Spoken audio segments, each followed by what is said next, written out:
Welcome in, everybody. Welcome in to Between Two Bellsprouts. We are joined today by the one and only Wallower, who I'll have him introduce himself because I think that depending on what part of the PvP community you may be unbelievably familiar with who he is, or maybe the name is new to you. I discovered him a few weeks ago, and I think he's been making waves in many ways before that, but I won't presume anyone knows. Of course, we've got Scientist-E, Ethan right here on the screen. Alyssa stuck in the Ozarks, or apparently she's gotten out of the Ozarks, but she's still on her way back home. So we may, if we're unbelievably lucky, get Alyssa by the end of the episode. So we are here, and I want to make sure that we immediately get to the topics at hand with our guest Wallower, because he is on a limited time here. So why don't you tell the people quickly who you are and start there, and then we'll dig into some questions.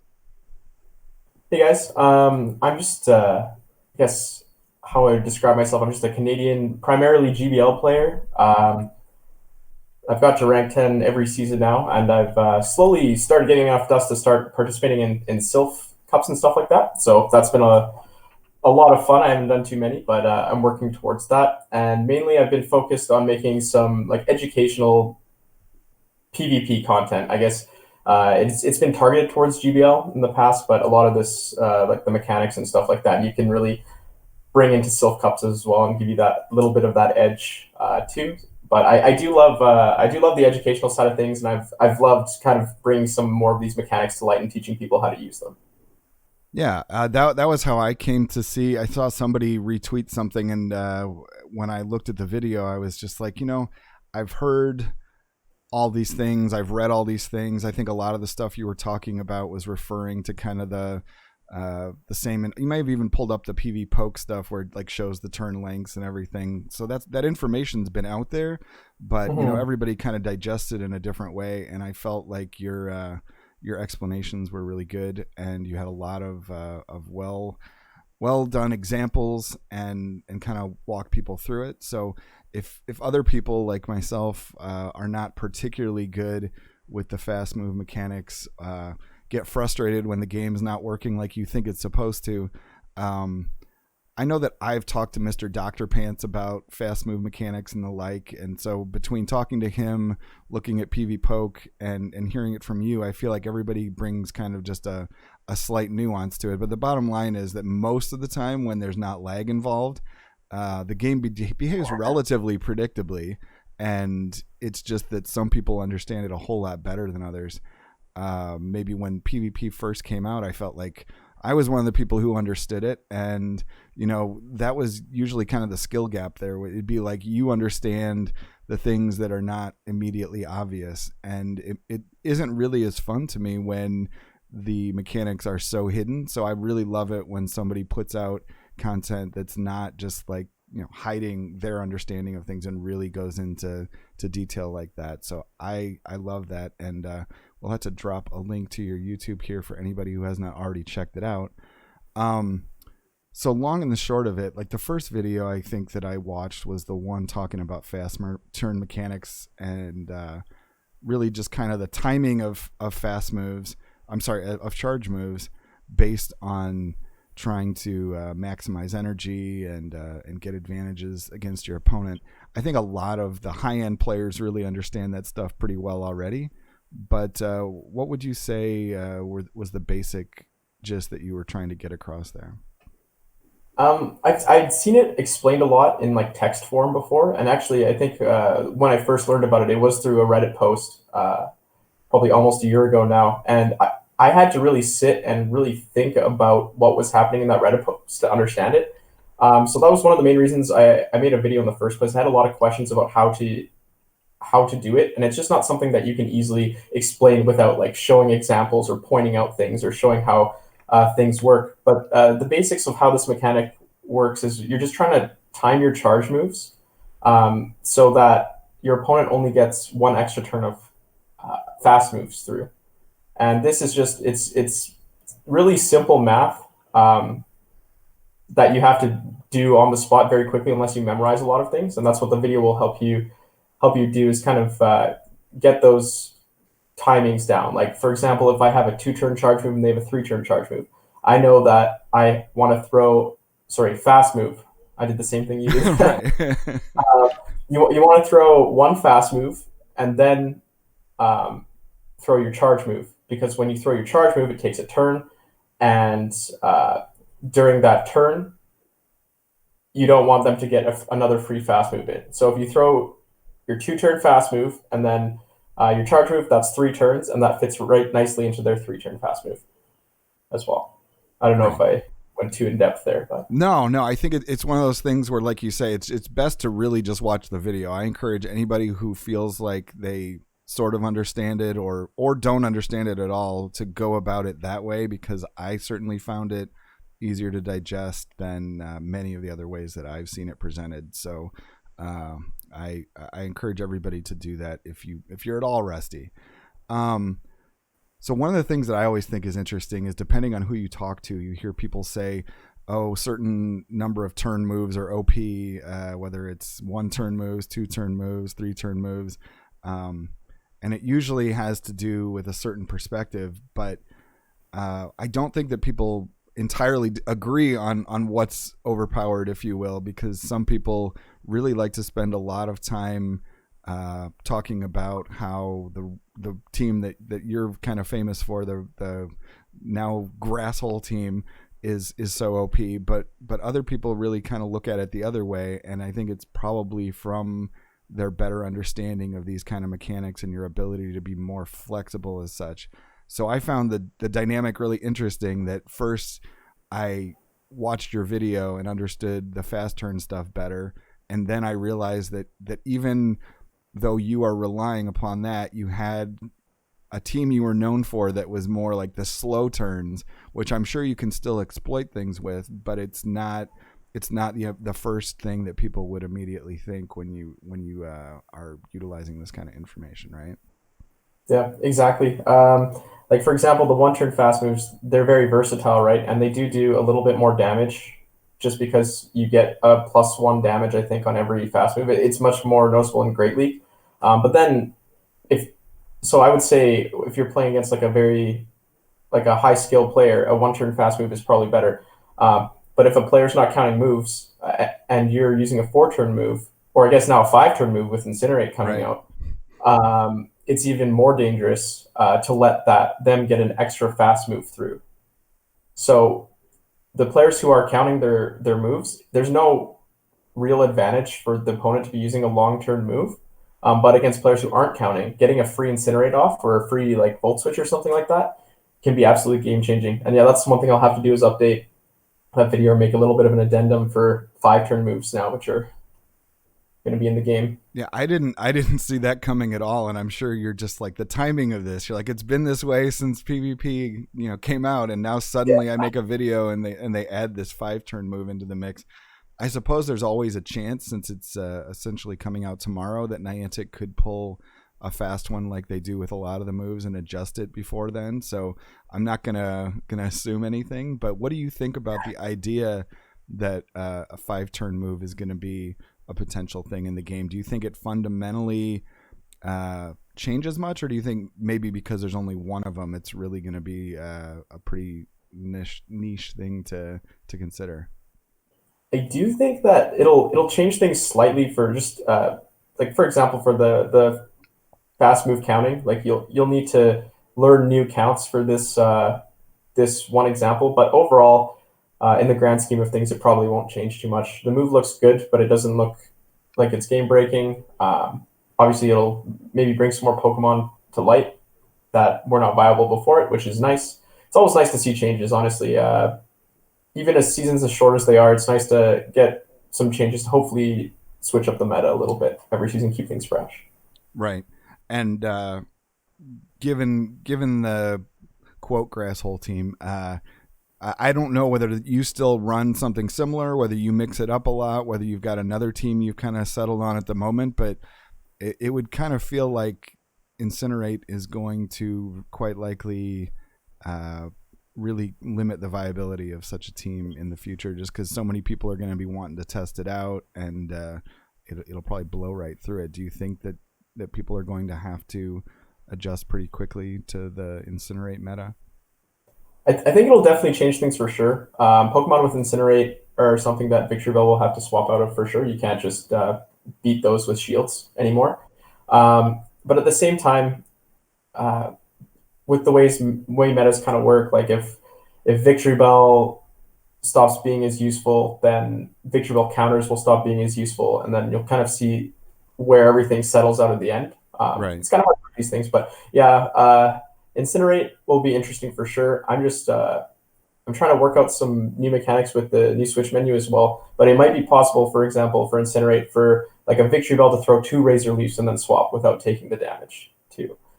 Um, so there's some play around it just because it is a long move, and you can they're kind of locked into throwing that move too for a while. So if you do catch them in it, you can switch into something that can maybe deal some big damage before they have the opportunity to swap out as well. Have you personally observed anything really obvious with the new Switch mechanics and any other changes that might have come into the game that really do change the sort of things you're able to get away with, or that you're not able to get away with? Just differences in the format, if you will, since the change. Switch. I'll just first say that I really do like the new Switch menu, and props to Niantic for finally going through with it. It's something we needed. I really wish it was on the screen all the time, Right. though, because I've made a lot of bad switches. But what it really does allow you to do is, in the past, you could swap in a Pokemon with energy, and you would always get that charge move off on whatever Pokemon was in. Now, if your opponent is also tapping that switch button, they can switch and catch the move on another Pokemon as well. And as far as uh, it also, I think, see, this is tough because my sample size is too small. This is something I'm currently working on trying to figure out. But it also, I think, changed how catching fast move damage on another Pokemon works. Because I think in the past you would need a 1-turn gap, but it seems now there's been a couple cases where I was able to throw 2 Dragon Breaths off and then catch the charm on my next Pokemon. Which happened in the new or in the old Switch menu. Oh wow! But it does seem to be a little bit inconsistent right now, or maybe I'm just doing it wrong. But there are a couple of things with the new Switch menu that might have changed a little bit. Yeah, I did some testing, being someone who doesn't understand it nearly as well. Right when it came out with Mr. Dr. Pants, and we were trying to test what you could do, and we weren't finding too much. I guess we were finding limits that seemed a little bit further than what you could get away with before. Mm-hmm. So in terms of your background, you came into this from the GBL side, and what was your actual introduction or beginning of your interest in PvP? Did you have any interest in PvP prior to GBLs, or did you pretty much just ignore it, and the fact that it was now a feature that really was integrated into the rest of the game brought you to treat it seriously? I mean, I PvP'd a little bit in the past, just mainly when that was like the only way you get Sinnoh Stones. But it would just be casually with friends, and all my friends stopped playing PvP. In real life friends stopped playing PvP, or the people I got together with. So I didn't really play too much. I actually didn't find out about GBL for a while. I didn't know it was happening until about halfway through preseason. But when that came out, my background in gaming is from games like Dota 2 or League of Legends and stuff like that, where you have like a ranked online queue, and that little bit of like just having a rating or something like that makes the game feel a lot more fun to me. Just because then I know if I'm improving, or I know if there's something I need to work on. It's like a tracker for not like your progress, but it seems to like measure what you can and cannot do as you go along. So having that rating system and being able to just kind of queue whenever was a big plus to me for GBL when it came out, and it kind of got me into Pokemon Go PvP, and it was way different from when I had played. Like the bubble mini games were different. It just seemed like they had updated a decent amount, and it was a lot of fun. And with regard to when you started to really kind of figure it out? Did you figure it out pretty quickly and you were able to master it pretty much immediately? You said you did reach rank 10 every season so far, right? It hasn't really been a problem for you. At the beginning of GBL, like when I first started out, I kind of played it like how you would play the main series games. So you would build a balanced team and just try and like play that out. I think my first team I ever used was just I was just using tanky Pokemon because I knew they'd be better because of the like the stat weights and stuff like that. So it was like Altaria, Umbreon, and like something else and everything Meganium, I think, and they just all kind of covered each other, right? But as we learned, I think Caleb Peng's first double grass team was a complete breakthrough. But we learned that because of this switch timer, these balanced teams, they're not the best anymore. Like they're not the only type of team you can make. So once I think watching that video, his original video, and learning that because of the switch timer, you can like play bait games within your own team. Like you can bait out counters and stuff like that and take them out with another Pokemon. That opened up a lot of doors. And I think things started clicking for me right after that. So coming into it from the GBL side and kind of later to the game, and you say you saw some of these videos, what kind of was your introduction to any of the community? Because I know that you've been sort of a recent addition to Twitter, even, and your YouTube videos that you're most known for are fairly recent. So what's been kind of your assimilation, if you will, into the community, and how have you found it as being someone who doesn't have that background of being a Sylph person, but you're like right at the top of the ranks and you take it very seriously now? At the beginning, I think I mainly just communicated through the Reddit community. I was decently active on like the Sylph Arena and Sylph Road subreddits. At least as like I was very active if you count lurking, for sure. But that was pretty much it until I started making YouTube videos. I kind of was very nervous to join the Twitter community at first because I had heard a lot of not great things just of the team that I kind of created and popularized.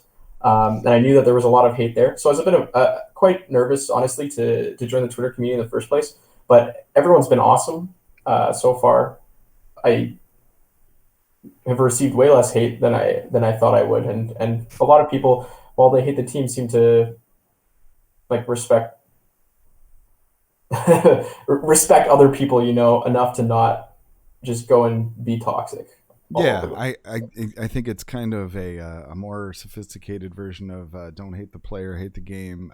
It's like, yeah, you've clearly come up with the team from the standpoint of trying to optimize sort of playing the game with your understanding of the mechanics and the metas. And I think what people really take issue with is not that. I think what people take issue with is the lack of the failure of the game to adjust quickly and provide other alternatives that make that strategy not quite as effective, and mm-hmm. other people may be utilizing it without really putting forth the same kind of effort you do. I mean, it's really hard to hate the person who figures something out as opposed to the people who are just like, well, I just want an easy way to get rank 10. Because I think that's really the tension there. You talk about how the ranking system gave you something to measure yourself, something to just shoot for, I guess, and really kind of creates an incentive in the game. So I think that a lot of the anger just comes from people saying, well, it's a little bit different making it to rank 10 by figuring this out than it is to be rank 10 because you're the 500th person who just decided to play what people like to call the tap team. And so I think that's the dynamic. And I would have been shocked if anyone with any credibility would have given you grief, but Twitter is toxic. We fully agree. Yeah, no, like I don't know. I'd heard so many horror stories, not even just from Pokemon Go Twitter, but because I've never really used Twitter before. This is my first foray into it at all. So I just heard horror stories from friends about Twitter in general.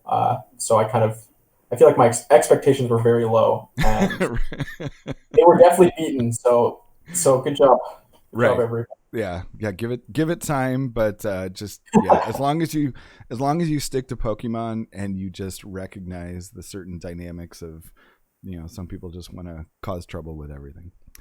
Um. So what do you feel as far as the way that your team was characterized in your absence? You obviously say that it made you a little hesitant to kind of integrate more into the community because people had given it such a name. What do you think about that dynamic in terms of just the progression from people calling it the quote cancer team, which at least people pushed back on and said, we really don't need to constantly be throwing that word around when it really affects people. And then, I mean, it was really one of those things that took on a life of its own, and it was almost like the only thing that people talked about for maybe a week or two on Twitter was grasshole, and it still hasn't stopped. So what does that dynamic make you feel in general, and do you think it's healthy as long as people keep it at that level? Honestly, like when it first started happening, like I don't take anything too personally. Um, but like when it first started happening, it was kind of it was a really cool feeling because it's like something that I made had that big of an impact, despite it not being a good impact. It had like that big of an impact on like on uh, on everything else. And like although I don't like using like throwing the cancer word out there that much. But like the grass hole name, that was really funny. I got immediately linked to that. A couple of people were telling me about that name. I'm like, oh my god, that's really creative. Um, Whoever thought of that. Uh, but as how it changed the dynamic goes, I think that when the original like it was originally called the Cancer lineup, and that was just when it was Shadow Victory Bell lead. What happened was there was a lot of pushback against that, and there were not a lot of very favorable leads for Shadow Victory Bell anymore. And I think this is maybe the main reason people hate Graspel so much right now. Not the main, like people can hate for all sorts of reasons, but the reason it's so hard to deal with right now is because it's so hard to have a team comp that deals with both the Victory Bell lead and the Bastiodon lead variants. Like Right. I don't think that either of these teams is very lead dependent, but both teams require a kind of a different team composition to take them down. So after that happened, people started to have to respect the Bastion lead more, and that opens up the Shadow Victory Bell, right? So it's just because they cover each other so well, it's just that little balancing act they've kind of saved each other in a way. Right. So Yeah. I think that really is the beauty or the misery of it. The trying to counter both sides of the way that it's led. So that being said, you have recently delved into Sylph, and it's definitely not the same kind of Sylph experience that probably most of us had, where we actually went somewhere in person and saw people, got together with locals or whatever the case may be. But you got your feet wet with the beginning of the season, and what was that experience like for you? Was it positive, negative, and such? honestly, it was a lot of fun. I think I chose a great first tournament to start at. I just used the tournament map. I tried to find one close to like where I live, and luckily there was actually one in my city that's still running through this pandemic. I guess we obviously didn't get together or anything, but it still felt nice. Like I would have loved to meet everyone in person, but even just meeting people that I know that I could meet in person as soon as the restrictions lighten up, that was a lot of fun for sure. Yeah, and how has your performance been, and what do you think about pushing for that kind of rank versus GBL rank in the future? I'm still kind of confused about how the whole ranking system for Sylph works. That would be my one like biggest negative for Sylph is that it's kind of really confusing for a new person to get into. It just all this stuff seems to be happening behind the scenes in terms of like where your rating is or how much you're going to go up and stuff like that. In that tournament, I did pretty okay. I went 3-1, and I remember the two games, or the two games, not sets, that I lost were very much winnable, and my opponent played very well. But it was a lot of fun, and it's definitely a bit different trying to do this 6 pick 3 thing than just coming in with 3 for GBL. It's a small sample size so far, but it it's in GBL you kind of have to cover everything, right? You want your team to be able to deal with almost everything, or everything, if not like everything, but maybe two Pokemon you hope you don't see.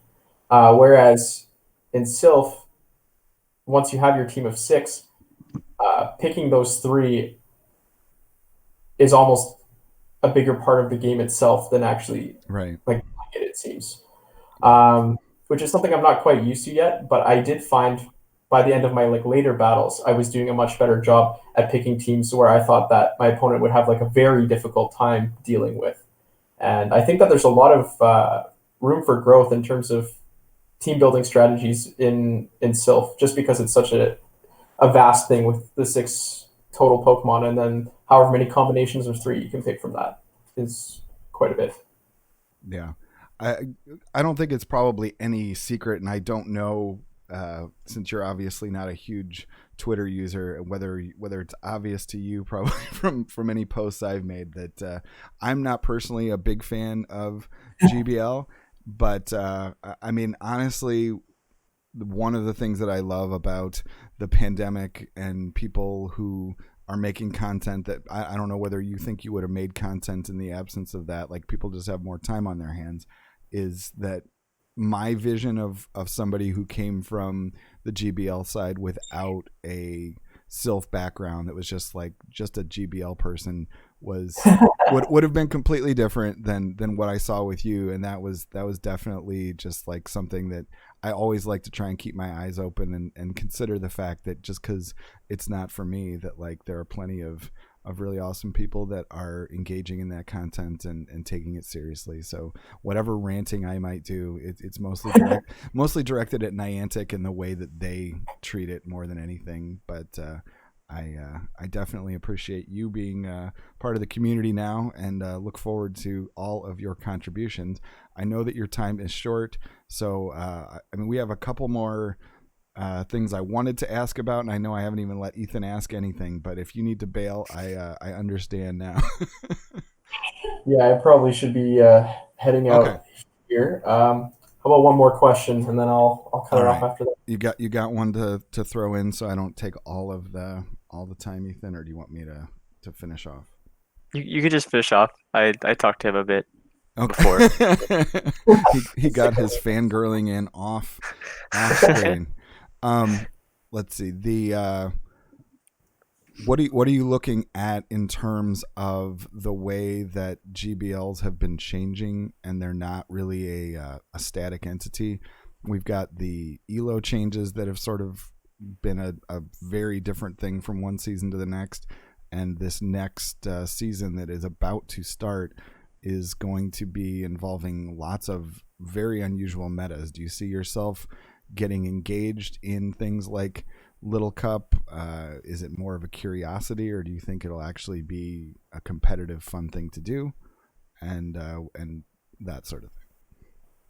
Um, I will say that I do appreciate that Niantic is trying these new cups. I think Halloween Cup was an absolute success for them. I think 1 week was about the right time, because it did start to get a little bit stale as everyone kind of figured it out, or figured out what they wanted to do by the end.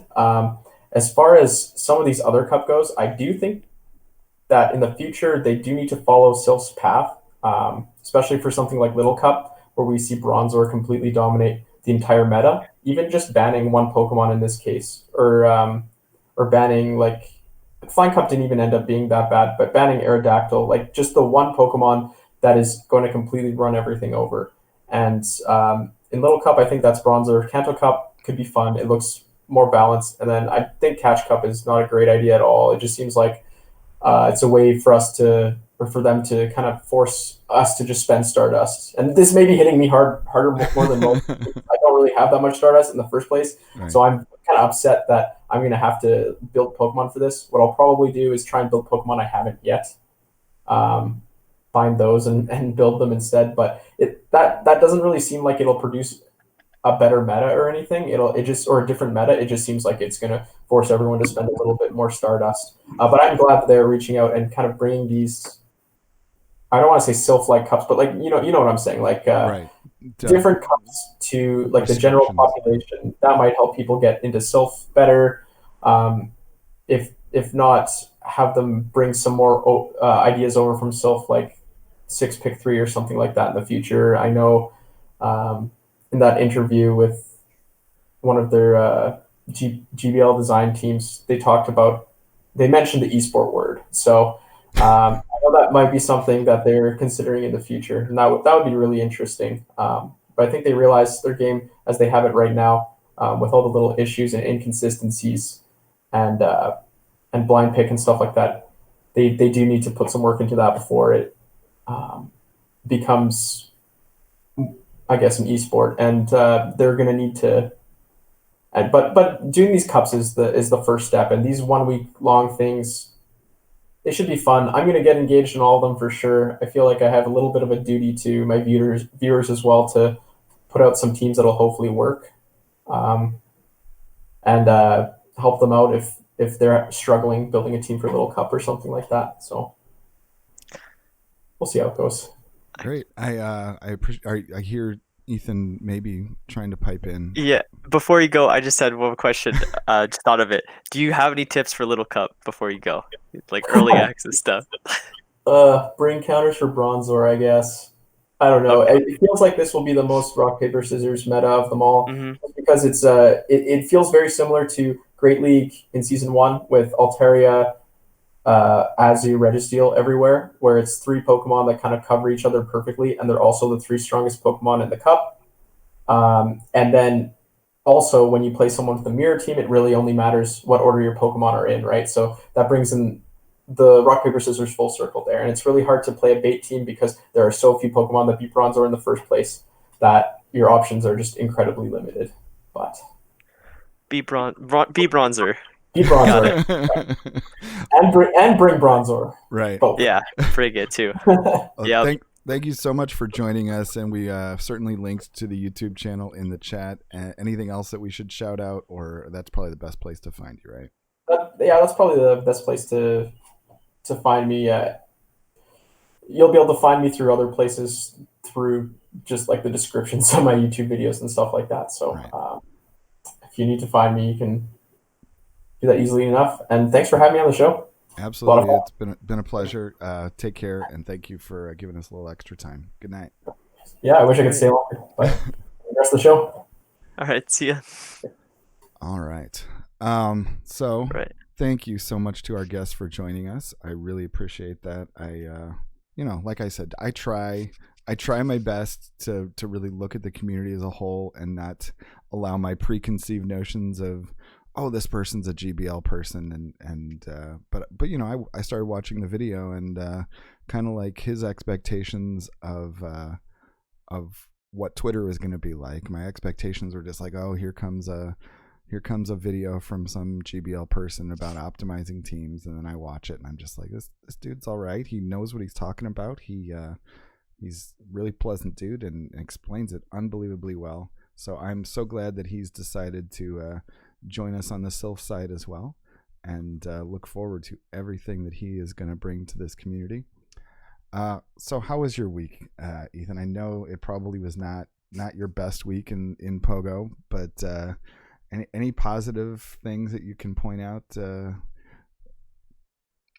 It's that hard. It's that miserable. I don't think it. I just beat myself up a whole bunch this week, but it my midterms all were great, so that was good. Yeah. That's about it. School's amazing. Pogo sucks, but yeah. That's all on me though. Like, yeah. I just I don't know. I've kind of been feeling a little bit burnt out too. That's why I haven't been streaming. It's just so much. Like, I've played this game pretty much nonstop since 2017, or something like that when I came back.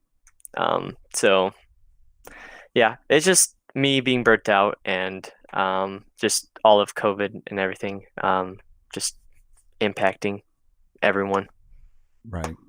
Yeah. And So and I do not mean to dwell, but I mean the main source of your frustration was the failure to make it to rank 10 this time, right? yeah, And no, yeah. that's probably not going to happen, I assume. Are you Oh, no, holding no. off? You're holding off your sets until Little Cup, I'm going to assume at this Mhm. point. Yeah, no, I actually changed my mindset to GBL, which it was really refreshing. My peak this season was 29.59. I don't like to share stats or anything on Twitter. I usually don't. Like I do at the end of the season. I probably will tomorrow. I'll just share that, but I usually don't like to post MMRs or anything like during the season or anything like that. But yeah, that was my peak, and I was like basically a 5-0 away, and I did not do well in that set. So, and that was in Halloween Cup. I was really enjoying Halloween Cup, and then I don't know. I just the meta shifted with Wallower's team, which is an excellent team.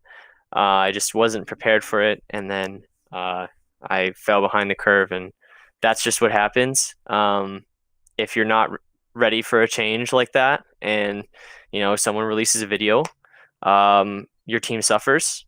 So that's just all it is. And I could have played. I could have. It's not even playing better. I could have chosen a team that best fit the meta at the time. But I decided to just rest on my laurels and go with the team that I was comfortable with, and that ended up being my downfall. So, and that's just a lesson for future seasons too for people. You have to be not always ahead of the curve, but you have to know what's out there, and you have to continuously study and be aware of what is happening in each of these metas that are coming out. Because the metas coming out are nice, but that just means that people will always make counter teams and new metas, like Walla was saying, where it'll shift and then you have to counter it, and then those counters determine the new meta. So you have to just be aware of all that.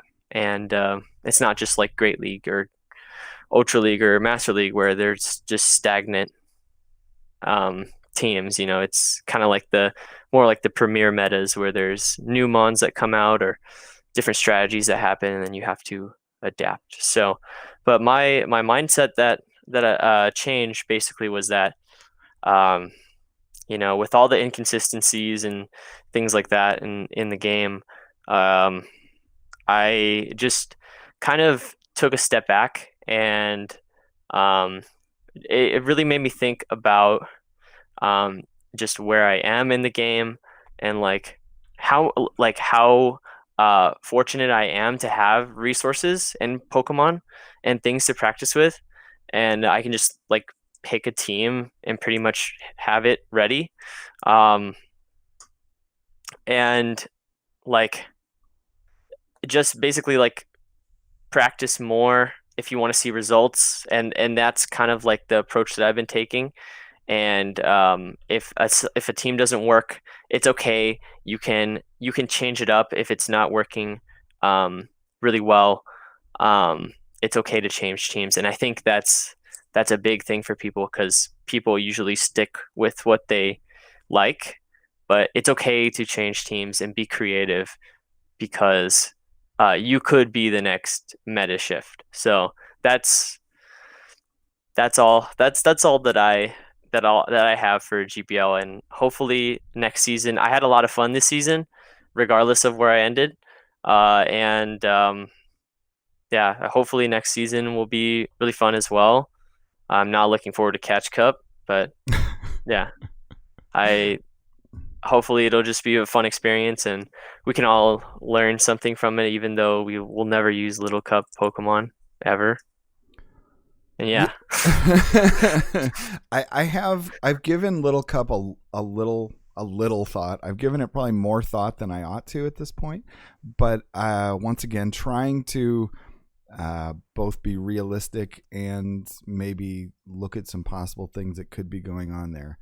I think about the way that PvPoke Kakuna had to adjust and list a different CP range, and I think about the elo changes they're making, or I'm sorry, the rank changes, not the elo changes, Hmm. whereby you can get rank 10 without necessarily having a high win rate, just a raw number of wins.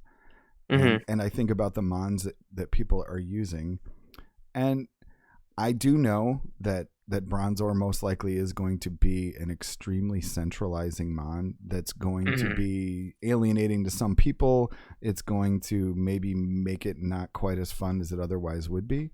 But just by playing around with it a little bit, with Victor, and just like thinking of all the different mons you can use, and actually thinking about what the move sets are on things that you otherwise would just have sitting in your storage and not do anything with, Hmm. it's actually a lot more interesting than I thought. It's still a Yeah, no. Hmm. very tap kind of thing where like the shielding is almost non-optional. You almost unless you're Bronzor, you can't, or why not? You can't get away with a whole lot in the way of not shielding ever, even when the moves are resisted.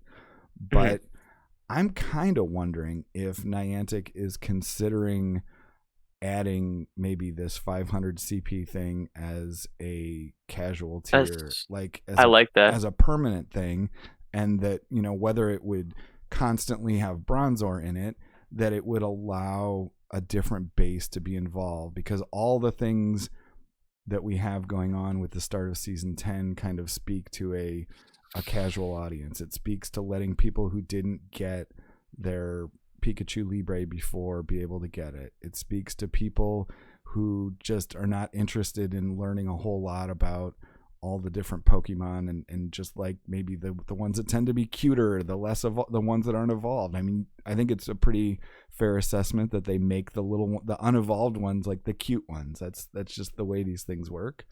Base And stage, yeah, cup. Hmm. yeah, and Yeah. so I mean, obviously, I'm sorry, Little Cup is not the only way they could do that, but looking at the way that these things play out and all the different mons that are potentially available at that CP range, I mean, it's a lot more interesting than I would have otherwise thought, and that's sort of my baseline assumption, is that we're going to see a 500 CP level as another thing that's out there from Niantic, and it doesn't mean it's going to be serious, but it could still be fun, and it could be that these investments that we are making are not going to be entirely irrelevant.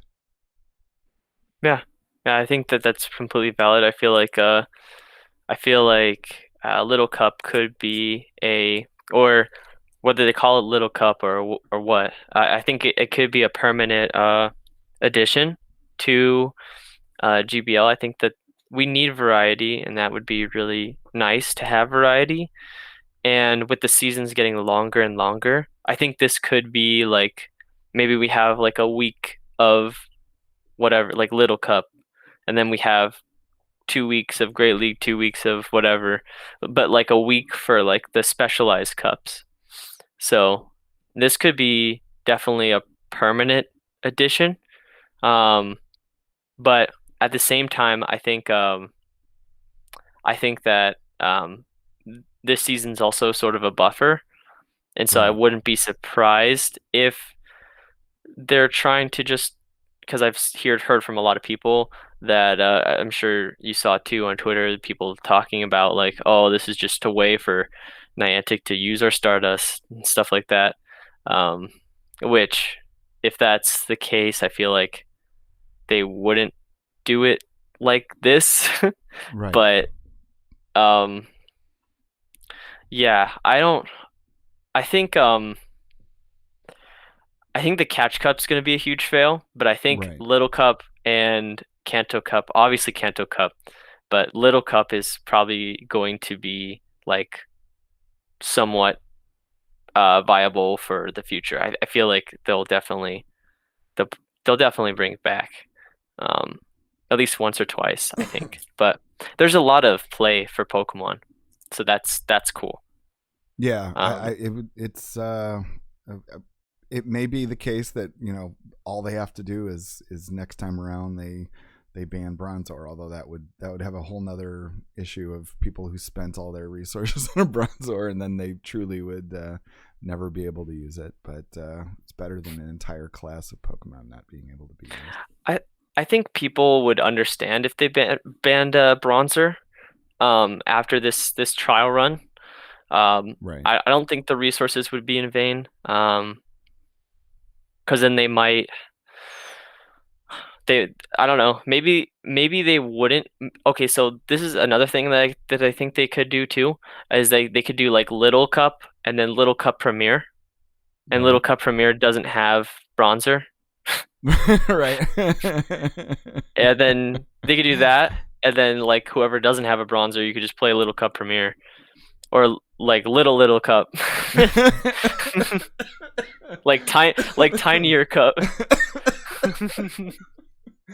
Oh, I don't. Smaller cup.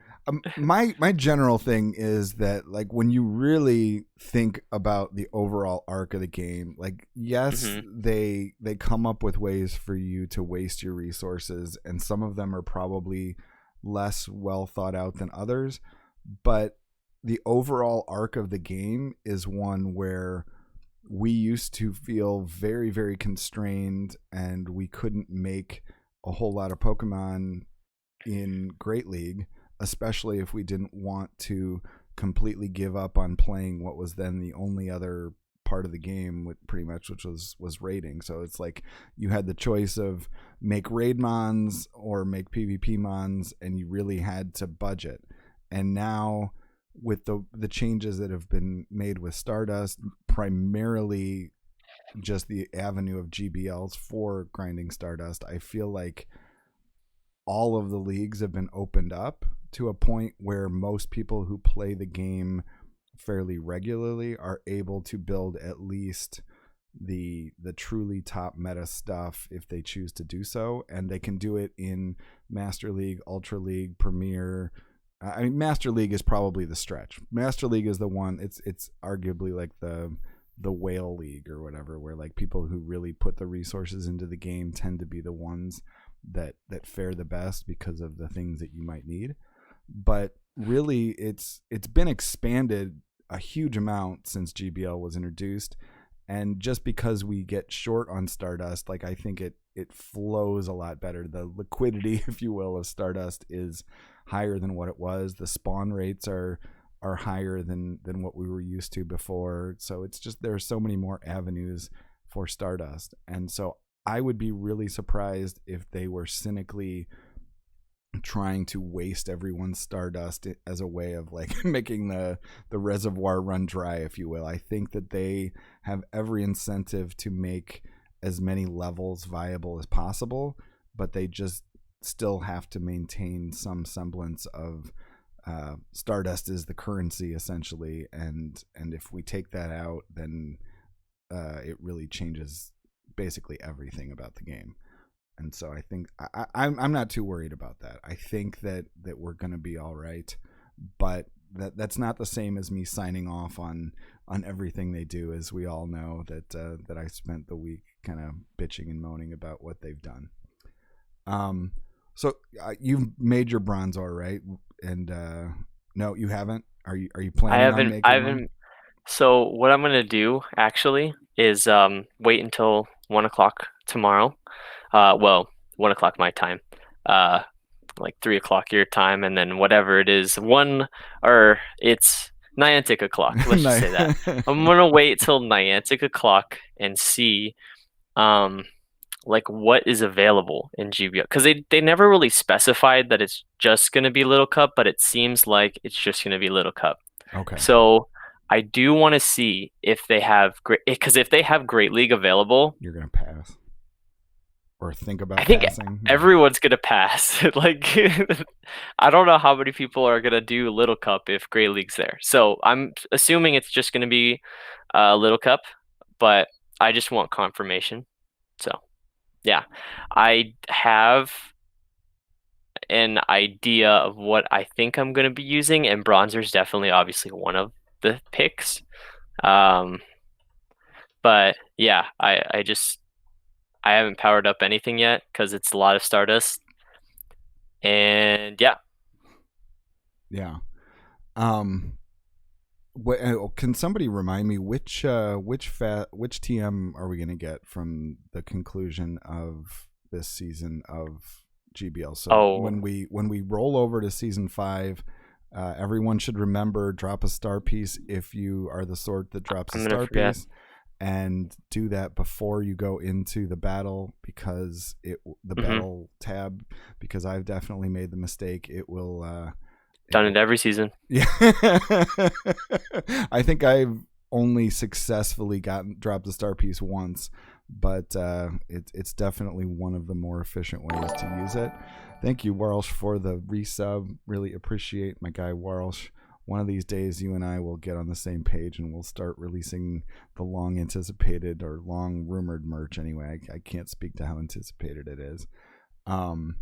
So if you want to do that, and I'm gonna need to refresh my recollection as to which one of the elite TMs we are getting this time, because a lot of my thinking is tied up in elite TMs right now. I have put, which one are you got an idea? I think it's charge. Okay, I hope it's charge.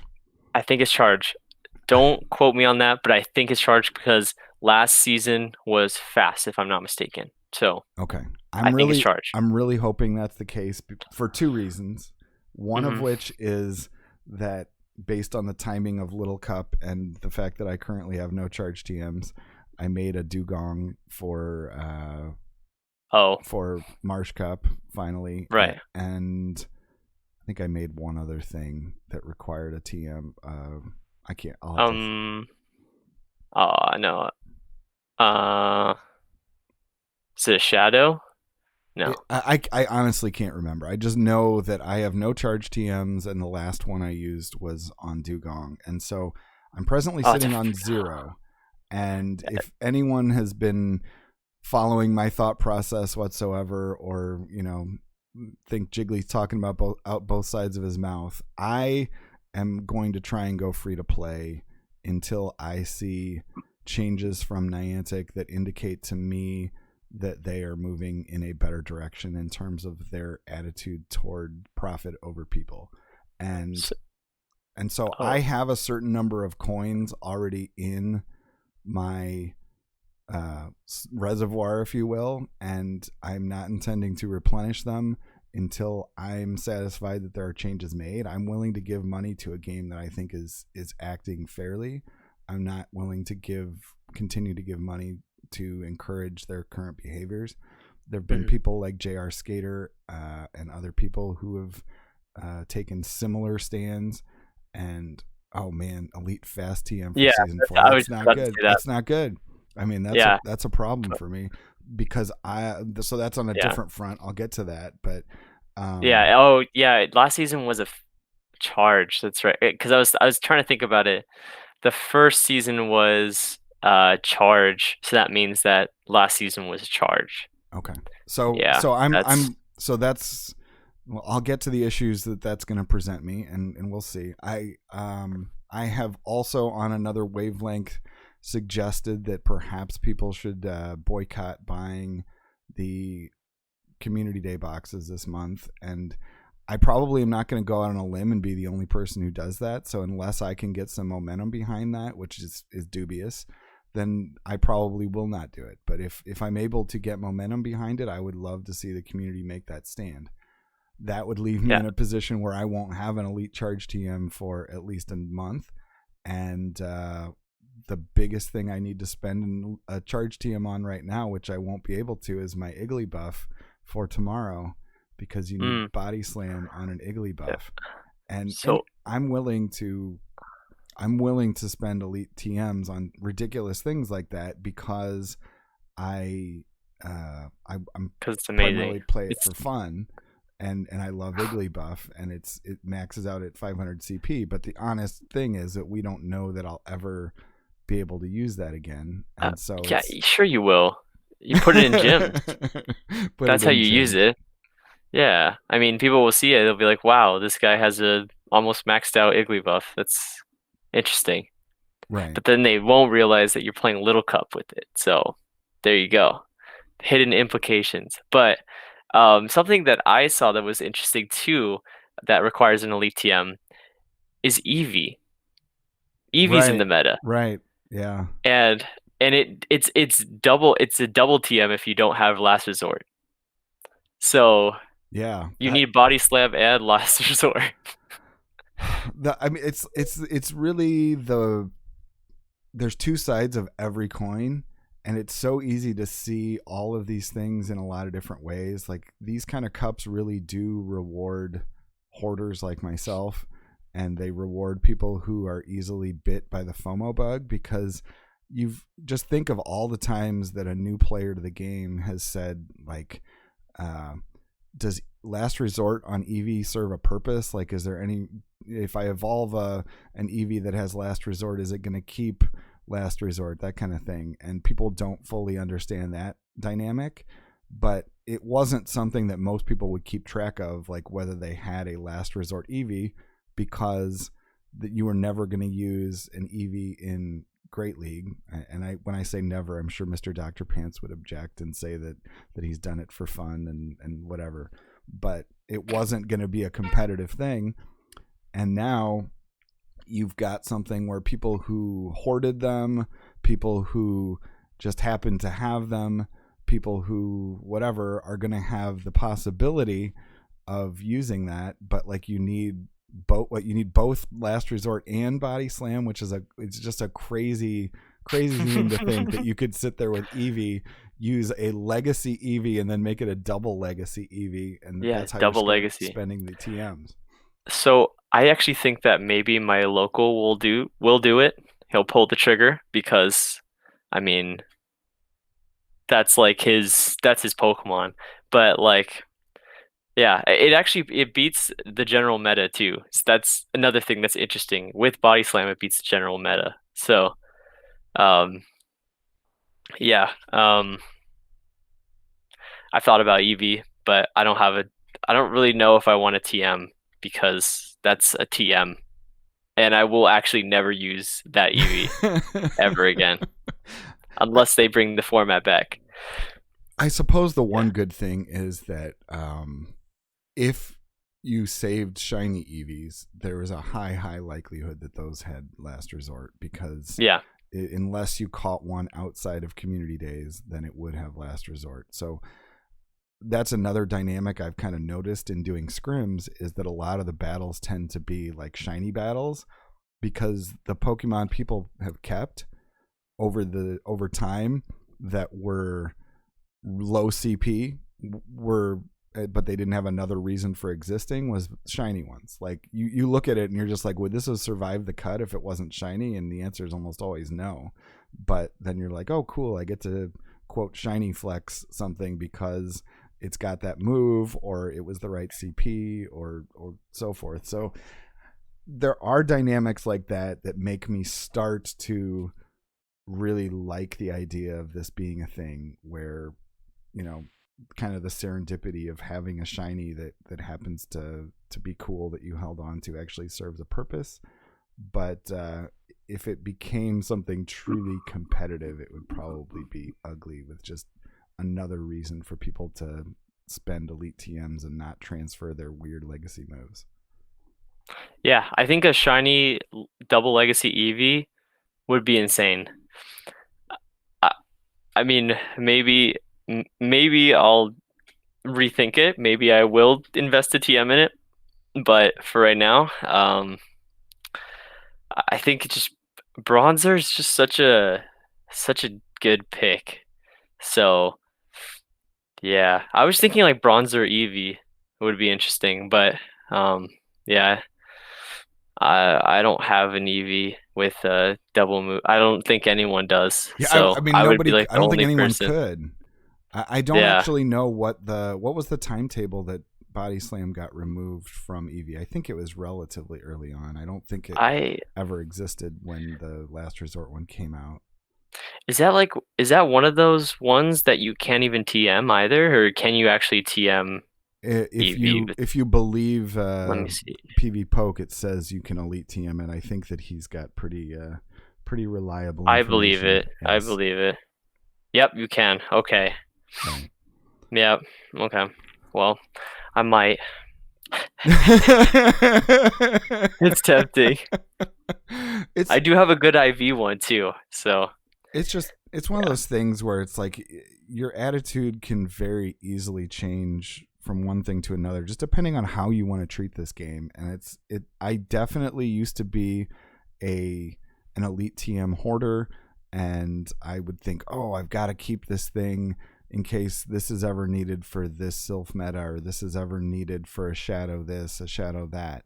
But honestly, it's like when you look at how many PvPers hoard the elite TMs and how many they tend to have, I really am all for people like spending them and getting some use out of them, because if you're going to earn them, like sitting there in your bag is not really any place for them. And we've obviously started to see an increase in the availability, and we will see exactly where that's going to lead. Yeah, it's going to be interesting. What other thoughts do you have on the Little Cup? I really enjoyed. I mean, as always, JRE did the Nifty or Thrifty, and so many of the Pokemon, the way he described them, were basically that like they were kind of the baby version of their evolution. That they either had the same moves or like the baby versions of the moves. And so it's funny to think how so many of them will function, like Seal being like a little baby dugong and the like. Do you see there being any surprises in Little Cup, or do you think that Bronzor is going to be so OP that it's going to play out just like PV Poke said? Because we had things did not play out as described on PV Poke for Flying Cup, when everyone was convinced that Aerodactyl was going to be the end all. It really didn't end up that way in my experience, and from most of the other folks that I saw discussing it. So what do you think as far as dynamics that might exist that we're not accounting for, or whether it's going to just be Bronzor all day? So I really like Turtwig Bewdew Shieldon. I'm kidding. is Bewdew the proper way to or Budew? Budew. I've always Bewdew, thought Budew, Budew, but I really don't know. I was just curious. It's probably Budew. I just said Bewdew. I don't know. Honestly, who cares? I think it's Budew. But yeah, I like those three Pokemon. No, I'm kidding, but I don't think that would work in Little Cup, because of Bronzor and Cottony and Stunky. So I don't think that strat works, but maybe it would. We'll see. 10. But I think in terms of Little Cup, there are some interesting core breakers that we could see a lot of. When I first looked at the meta, I powered up. My first thoughts were to look for Bronzor counters, obviously. So I powered up a Purloin. So that's the only thing that I powered up and double moved, Purloin. And that's a Purloin that I'm going to be using in the future as a Leopard. Eventually I'll evolve it. So if this meta doesn't come back. So yeah, I think that maybe like Purloin with like another Bronzor counter and Bronzor could work as a strategy. You could also do. I have seen. I think it might have been 123 Seiya. Maybe someone else did it before her, but she or he. I don't really know. The player character is a she, so I'm just gonna say they, but they um they basically used double ice. They used Alolan Sandshrew, um, Alolan Sandshrew, another ice and bronzer.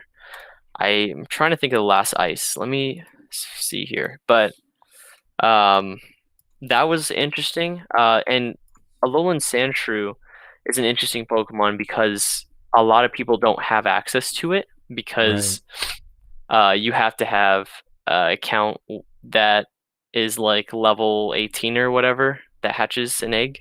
Or wouldn't it have? I think it was a Go Fest spawn as well. Oh, that's right too. Or I Yeah, don't know if you it was could. Go Fest or a Safari Zone, but one of them you were able It, to get shiny Vulpix and shiny right. Alolan Sandslash at Alolan yeah. Sandshrew, Sandshrew. Sandslash, Sorry. yeah, Yeah. Sandshrew, yeah. Mm-hmm. So So either way, it either involves manipulating the game it's or having paid money for something that you probably would not oh have thought in a million years that you would have used. oh yeah, it was Philly. Yeah, that's Yeah. what it was. So, yeah, and I think it was at Go Fest too, probably. But yeah, so I think they ran Sandshrew, Seal, and Bronzer. I think that was the team they ran, and it actually worked out pretty well in the practice that I saw. Um, but yeah, Seal, Sandshrew, Bronzer seems like an okay strategy. Sandshrew lead um, does pretty all right against a lot of the general meta. Um, so I was actually, for myself, I was thinking about a why not lead. Um, but I need to power up a why not. Why not's like really I expensive. was gonna say that's an expensive pick right there. But why not? I don't know. I don't mind having a powered up why not, to be honest. Right. So um, The only I thing might that would just use that. the only thing that would be offensive to me about a powered up why not is the fact that I know that if I were to ever make a Wobbuffet, unless it gets an additional charge move added, I would need to get a purified one, and that wouldn't be the one that I would use. So it would be like you don't have that avenue where you assume you're going to use it again in the future. So There was another Pokemon like that that I saw. Hoot Hoot was the same way, which I'm really sad about. You basically have to have, or you don't have to have a good IV1, but you want a good IV1. And also you can't use it in the future because you have to destroy it. Like you can't use it for Great League. You have to power it up further than Great League. So Hoot Hoot is also one of those Pokemon, and I do have a good rank Hoot Hoot for Little Cup that I might actually destroy for Little Cup. I'll just use the Hoot Hoot, I guess. uh, but I mean, it's like a rank 37 for Great League, and I have a rank 7, I think, sitting in my bag too that I haven't evolved. So I'll just destroy the rank 37 for Little Cup, maybe. one of But the other things that I anticipate being a fairly interesting dynamic going on is that when PvPoke runs the Sims, they are not accounting initially for what's actually getting run. They're just accounting for, Bronzor expected to be number one for obvious reasons, and there's not really a specific basis for how to figure out the rest of them. And we've got YTX, I think, probably still in the chat. I think at a certain point we'll see usage data, and they'll integrate that, and the meta itself will shift. The reason why I think that that's particularly significant in this one is that you are going to have shadow Pokemon like Shadow Stunky, Shadow Vulpix that rank unbelievably highly, but people may or may not be inclined to run them because they don't have ones that they either still have frustration, so they have to spend the dust regardless to run it even one moved, or they don't have it and they want to run it double moved. And clearly the Sims are going to be completely different if you subbed in frustration on some of them.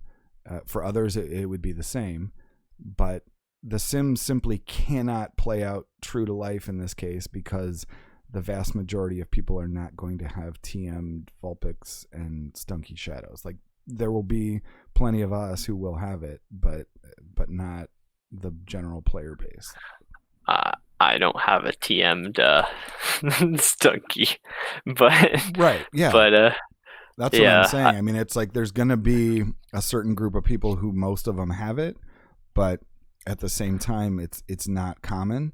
And going beyond that, all of the Sims tend to operate on the assumption that people are running relatively good PvP IVs of these things, and just because of what these things are, it's in reality going to be the case that a lot of people are not running great IVs on them. They're going to be people that are just running whatever Bronzor that they can power up because it's lucky.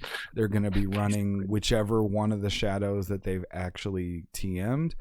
And it is my understanding, and it makes a lot of sense, that in a fast move or a fast-paced cup where you're going to have breakpoints on fast moves, that a lot of the times a higher attack stat is going to make a difference. So all of the things that you're simming are going to be incredibly unreliable, and so we very well could see a completely different meta other than that. And even the Danos, how many people have Danos at the right level? So many people get them through GBL, but they don't get them in the wild, or they get them in eggs. They get them all these ways where they're going to be too high CP.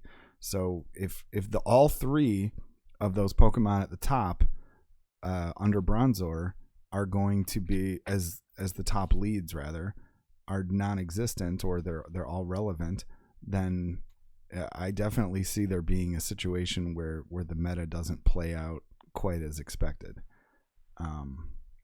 So right, yeah, exactly. And Chaz just came in chat and said he has a 12-15-15 Iggly buff. So you have I have I believe mine was a 12-12-15 Iggly, and it was a lucky, and it maxes out at exactly 500. So I did run it, and it seems like it wins all the matchups, except I don't have Body Slam on it, so I'm effed. Do I approve of you trading it from your brother's account? Given my knowledge of the way you treat the game, Chaz, my answer is I don't approve of it from a general standpoint, but I know you don't take it seriously, so I'm not gonna tell you how to live your life, Chaz. The last thing I'm gonna do is try and preach to Chaz, who is the most cynical person of them all. I approve of running a yeah, I don't think that's a good idea. Yeah. Yeah, you just keep on being Toxic Gamer, and we'll just let you do that. Live your life. No, never, Chaz, never. Keep being you. Do you invest 100 rare candies for Bronzor? Oh, that's an unfortunate situation to be in. I'm not gonna lie. I mean, the fact that there was a Bronzor spotlight hour definitely was kind to me, and there've been events where it's hatched or been otherwise available. So if you need 100 rare candies, that's rough. That's pretty rough. I can't. Yeah, that's tough. I honestly don't know how to answer that. I mean, if the rare candies are just sitting in your box doing nothing anyways, right, then I would say yeah. But I honestly, I would say do what Ethan's doing. Wait and see whether there's options other than Little Cup, and maybe you could feel it out and see if it's playable without Bronzor. But if you don't want to build a Bronzor, I wouldn't do it just for that. If there's other things. Yeah, exactly. I would see how the meta shapes out first, and then you can spend your stuff, because then you'll know that it'll actually do something. But you know that Bronzor is going to be top dog. So I mean, if you want to do it now, go ahead. But I'm personally not spending really any resources yet until we have confirmation that it's just Little Cup, which it seems like that's the case. But we'll see. Right. Yeah. Given Niantic and their vague wording, it's safe to Yeah. make certain assumptions.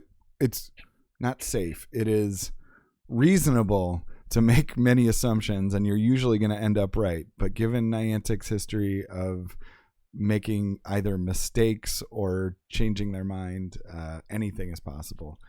We got some pretty weird dynamics with what was available for Go Battle Night, and then available after the fact. What was it? They gave us not just Flying Cup, but they gave us basically the entire world. You could run Ultra Premier, you could run Master Premier, you could run all the Opens, you could run Flying. And then afterwards, I saw some complaints that they took away Ultra Premier as an option, right? I think that's the one that you can't do now.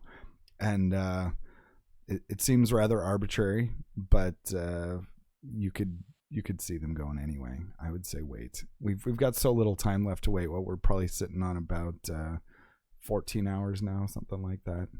So yeah, I would say if you're planning on using anything in the future, like if you're planning on using a shadow Scun tank and you have one that you're thinking about running for Little Cup, I would power it up. I would definitely power that up now so you can practice at least without Bronzer Little Cup.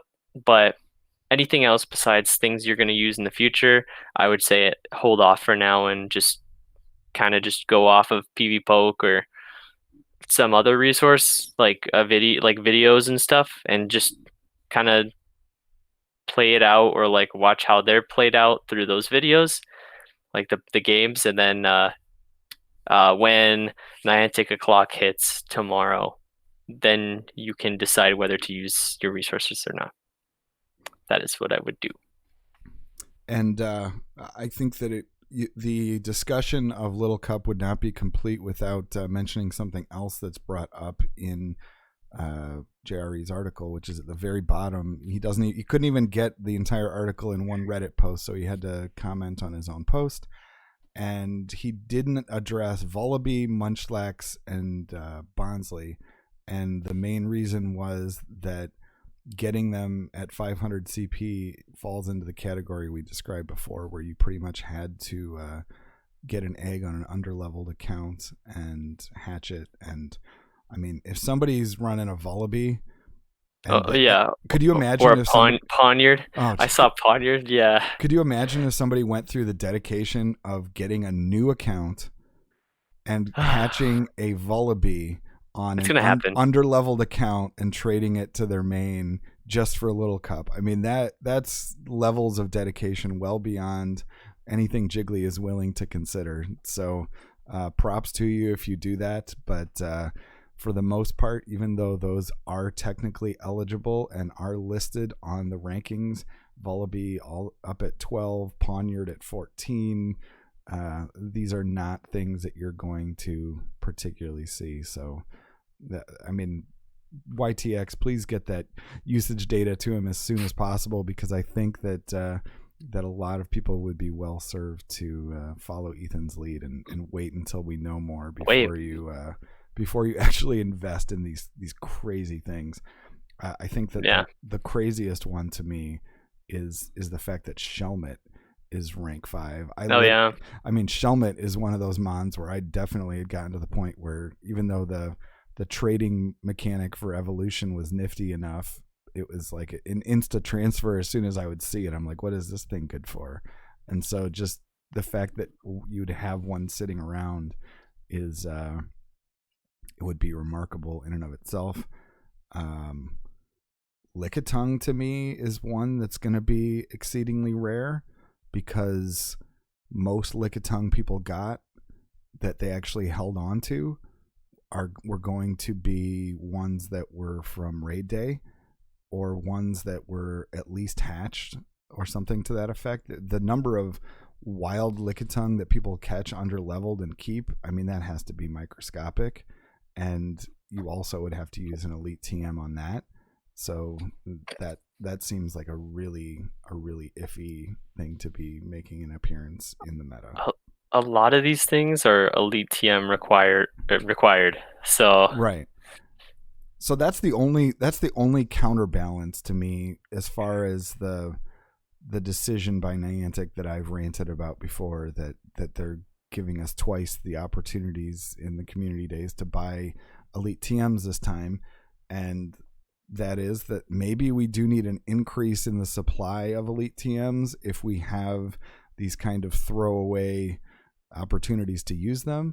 But I still think it's a very strong argument for why they should be available by other means and should not be as expensive as they presently are. I think we need to have tasks to get them and things of that sort.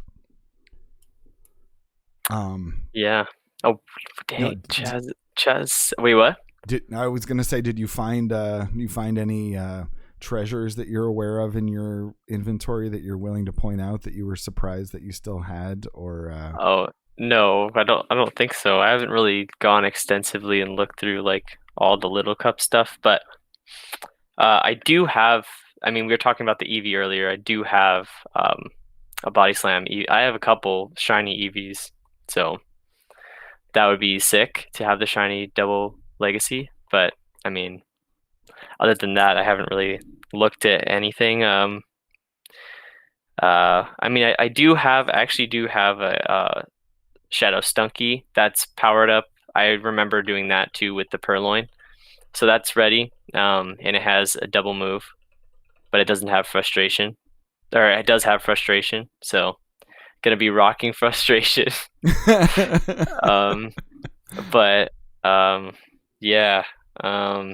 What was it? Chaz said that one of his students has. It might have been. It was either the Volibee or Poniard or one of those. Right. That's pretty cool. But yeah, I don't. I do not. I mean, it's oh, he has both. Oh gosh. Oh well, goodness gracious. Right. I mean, it just goes to show that anybody who takes some of this stuff seriously enough, like there's going to be things in the cracks that just kind of demonstrate that, unfortunately, exploits and multi-accounting and all that kind of stuff are still going to rear their heads and be an advantage potentially. Yeah. I mean, yeah, luckily, that's always an issue. Right. Luckily, it's not Bronzor that's the issue. Because if people were unable to get Bronzor, I think that there are avenues to get Bronzor at least. Mm-hmm. That just makes Why Not stronger. So the Poniard and the Volibee. I have a local, and they're very. You hear people all the time who approach Pokemon Go in different ways, and people who collect shinies, people who collect certain mons, and so forth. And I've never understood this person. She's delightful, but whenever I ask her what she wants in trade, the only thing that she actually wants in trade is why not hatch from other countries.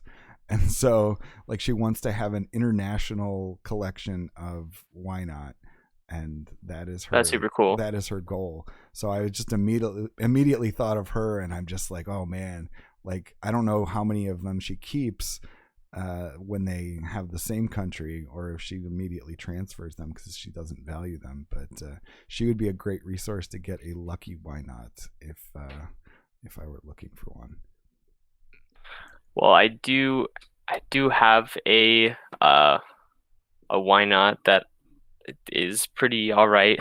It hits 500 CP. So, but it's like, I think all the why nots for us are going to be like 200, upwards of 200,000 Stardust. So, yeah, exactly. They've all. If you don't have a lucky why not, I mean, that's a steep investment. And it's a good thing you don't need to add a move to it. But it's the second move. It's not 10. It's got to be 10. No, there is no. You don't need a second move. There is no second move for. Oh, that's right.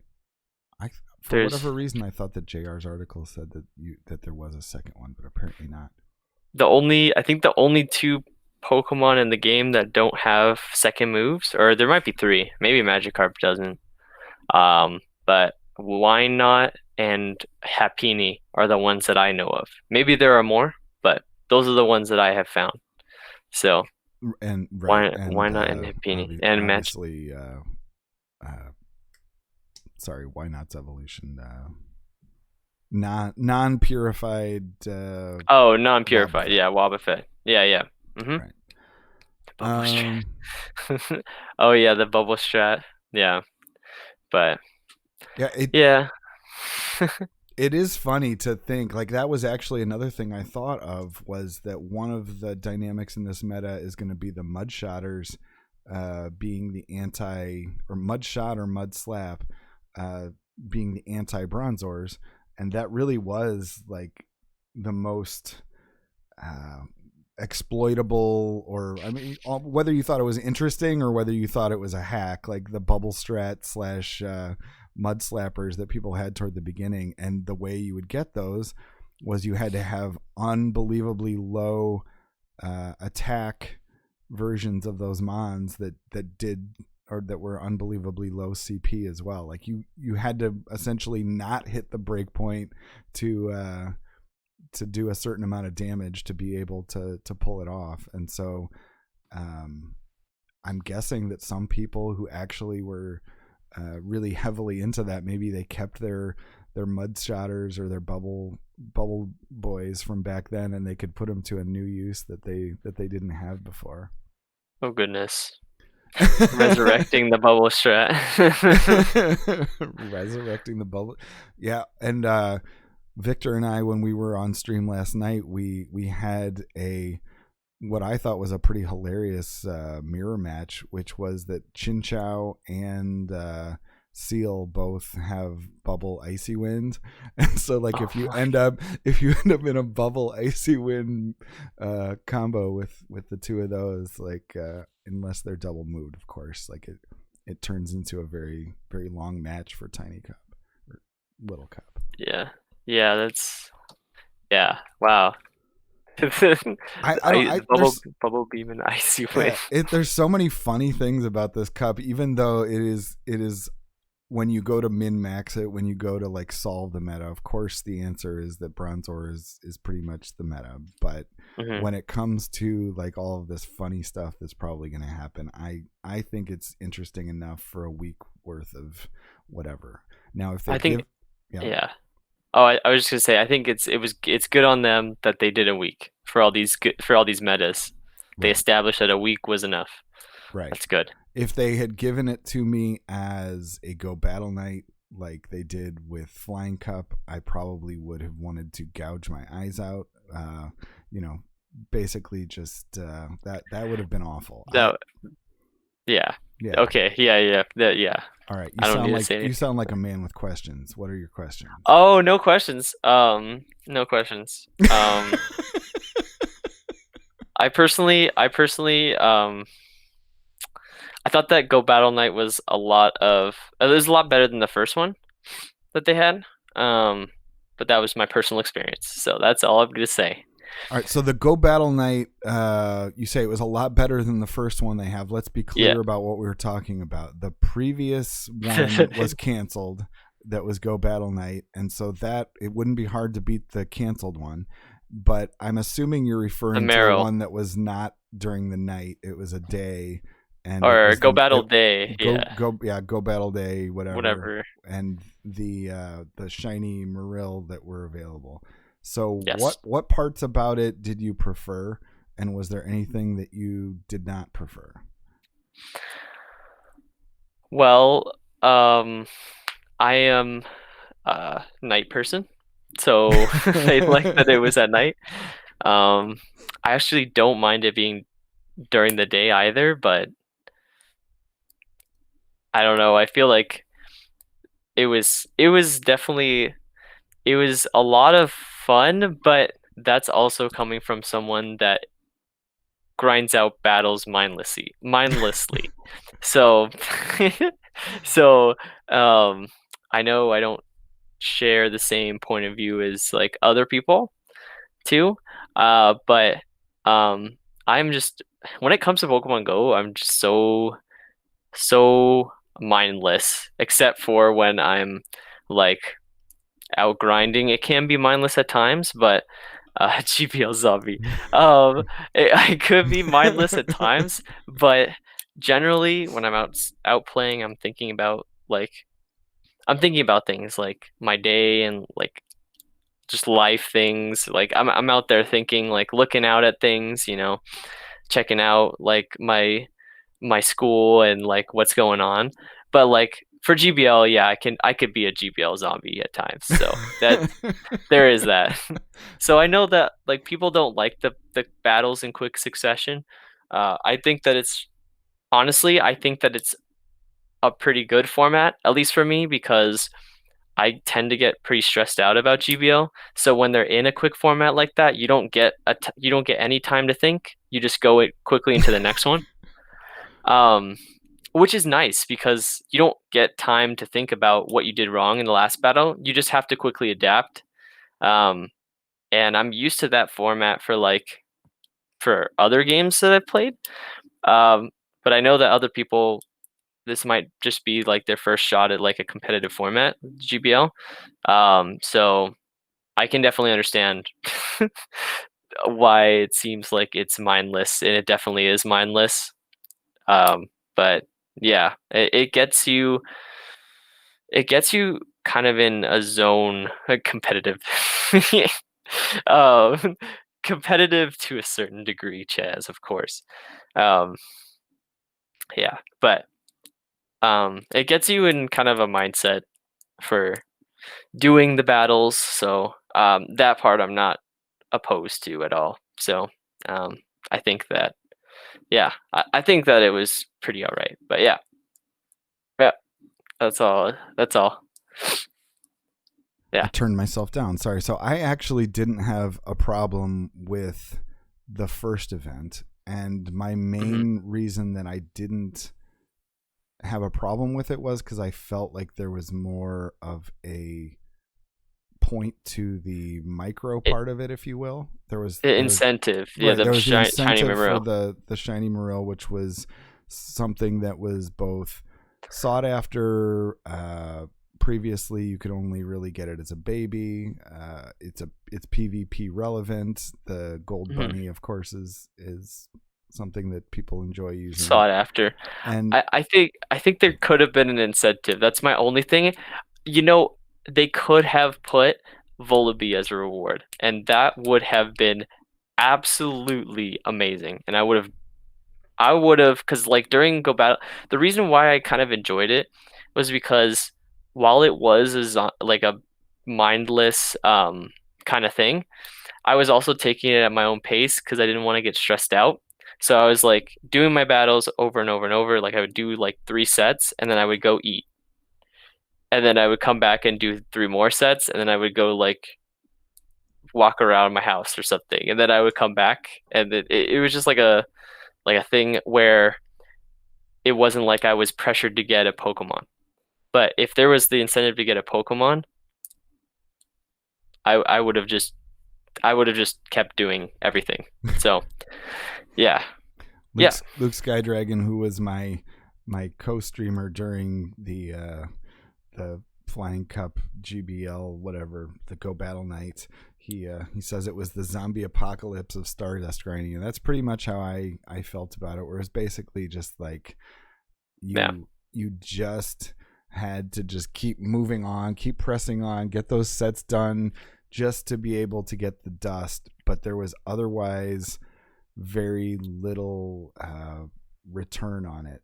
I think I ended up slightly ahead on dust based on where I was prior to building a Shadow Aerodactyl, which I otherwise think was a completely worthless waste of time.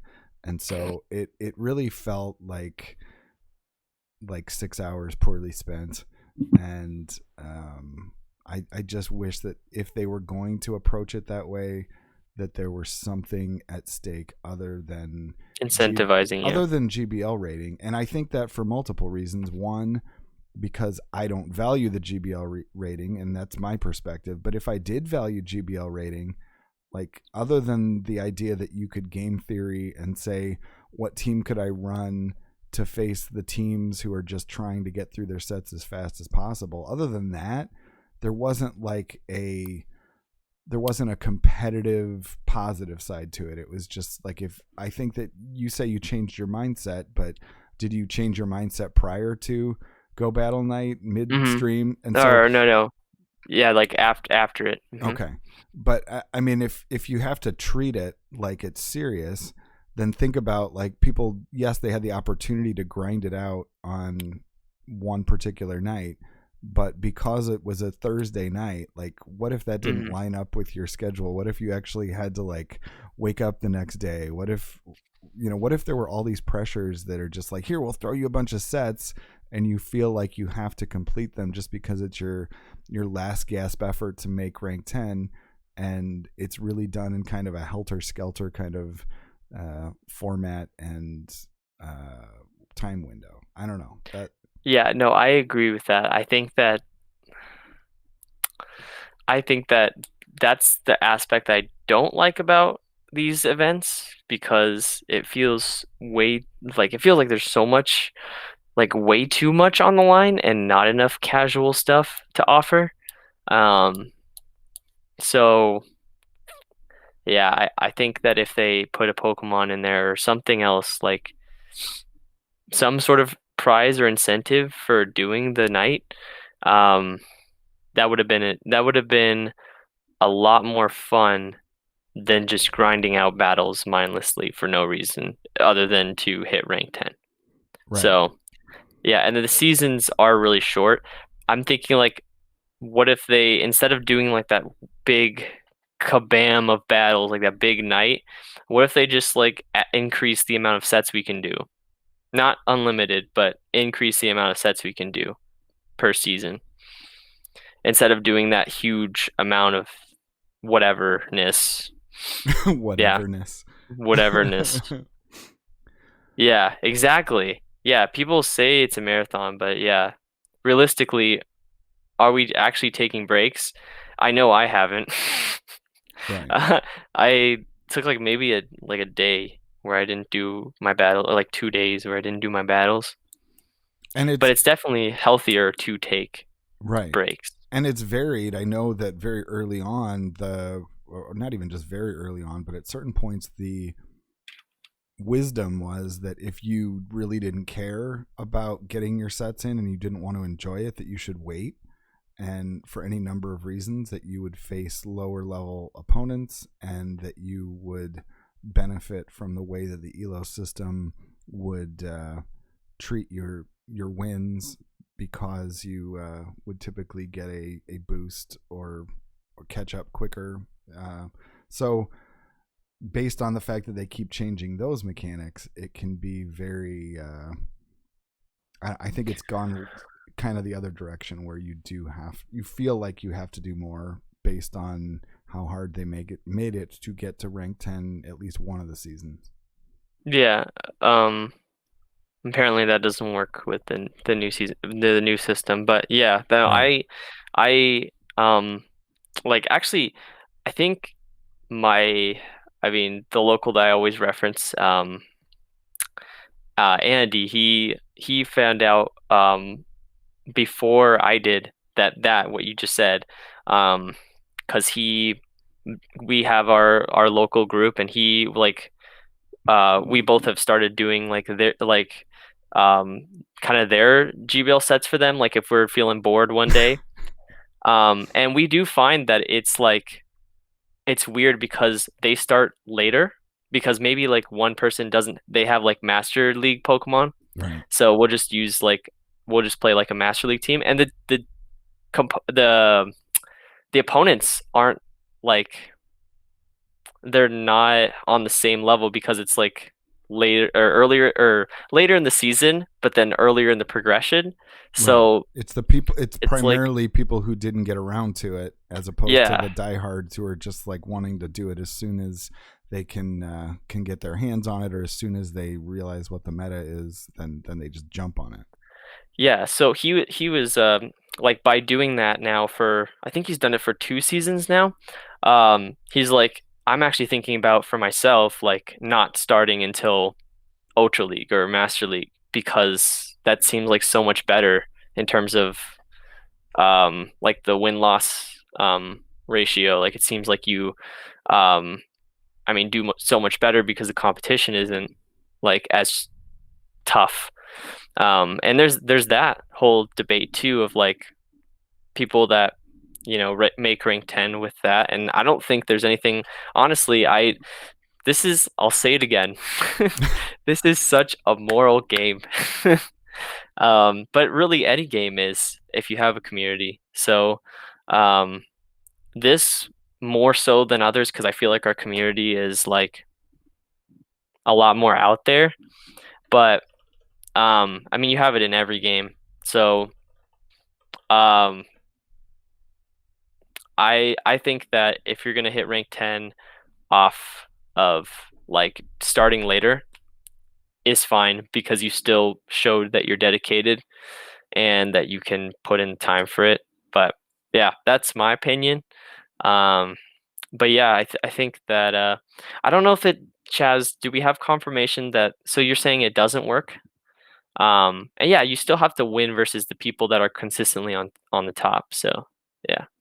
Mm-hmm. Yep. So that's a whole nother discussion, Luke.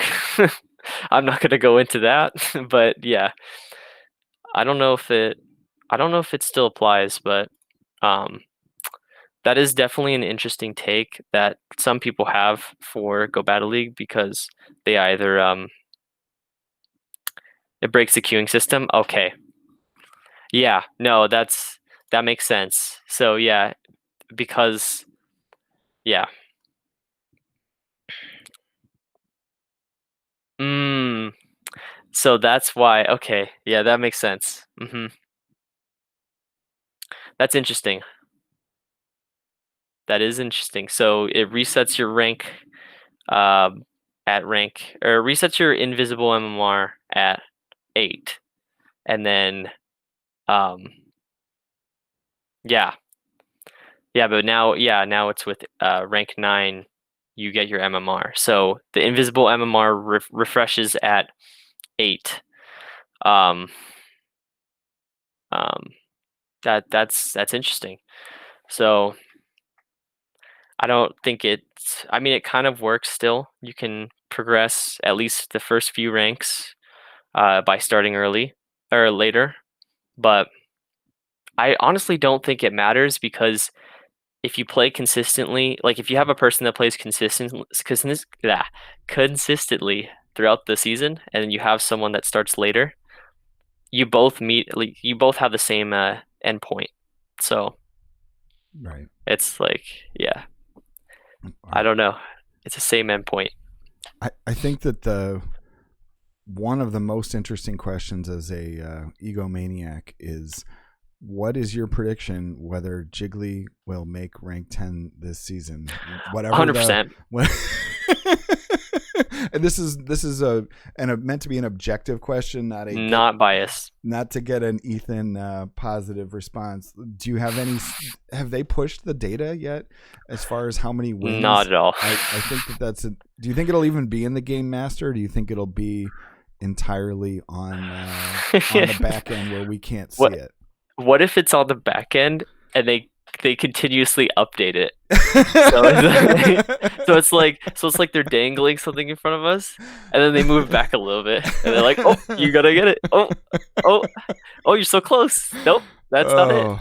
Oh my! I think that would be hilarious if they did that. I want them to do that now. That would be the most toxic thing they could possibly do. Oh my! For all the times that we give them garbage, for all the things they do, they just do that to all the battlers, because those are the hardcore people. Oh man, I can't even. Thank you for putting that out into the universe, Ethan. Just the no possibility. No problem. I think it would be comical. That comes along with my new approach to GBL, by the way. So, yeah. I one other thing that I think is also an interesting question that I haven't looked up is, where do Bellsprout's not viable. Well, I mean, it's not viable by the numbers. Yeah, no, it doesn't have see, if it had Razor Leaf, then it would be like you would use Razor Leaf, Turtwig, or you would use Bellsprout, Turtwig, and Shieldon. Yeah. And that would be new grass hole. Yeah, because I would love the opportunity to have Bellsprout in the meta, especially have Alyssa use Bellsprout and reenact kind of the video clips of Bellsprout putting a beat down on some other mons. Exactly. It really would hurt if it had Razor Leaf, but I don't. Yeah, it's sad that it doesn't. But that is truly unfortunate. It's devastating. So it's not super PvP related, but given the way Jiggly is, and given the way that I think of this game in different terms than some folks, I really am pretty wrapped up in the way Niantic is treating its customers lately.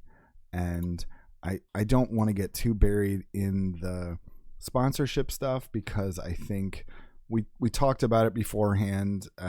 We thought that it's probably pretty clunky because they're letting third parties kind of handle the management of the tickets, and it just isn't a clean in-game purchase or just like a code that you get. It's something where, depending on who the sponsor is, it works differently. And personally, I'll just quickly say that it played out that way for me, that I played their game and I did the whole Grubhub thing, and I know that True Blissy, if she's still in chat, did that, and or somebody that she was associated with did. And a lot of it, I know Kaiser, we got shut out of it because of a technicality where basically the email address that the promotion was directed to didn't match exactly what was on our existing Grubhub account. And if you clicked on the link in the invite, it just, if you were logged into Grubhub, it just took you there. And nobody's going to dispute that the fine print says, oh, you've got to do it this way, you've got to do it, on the same email address.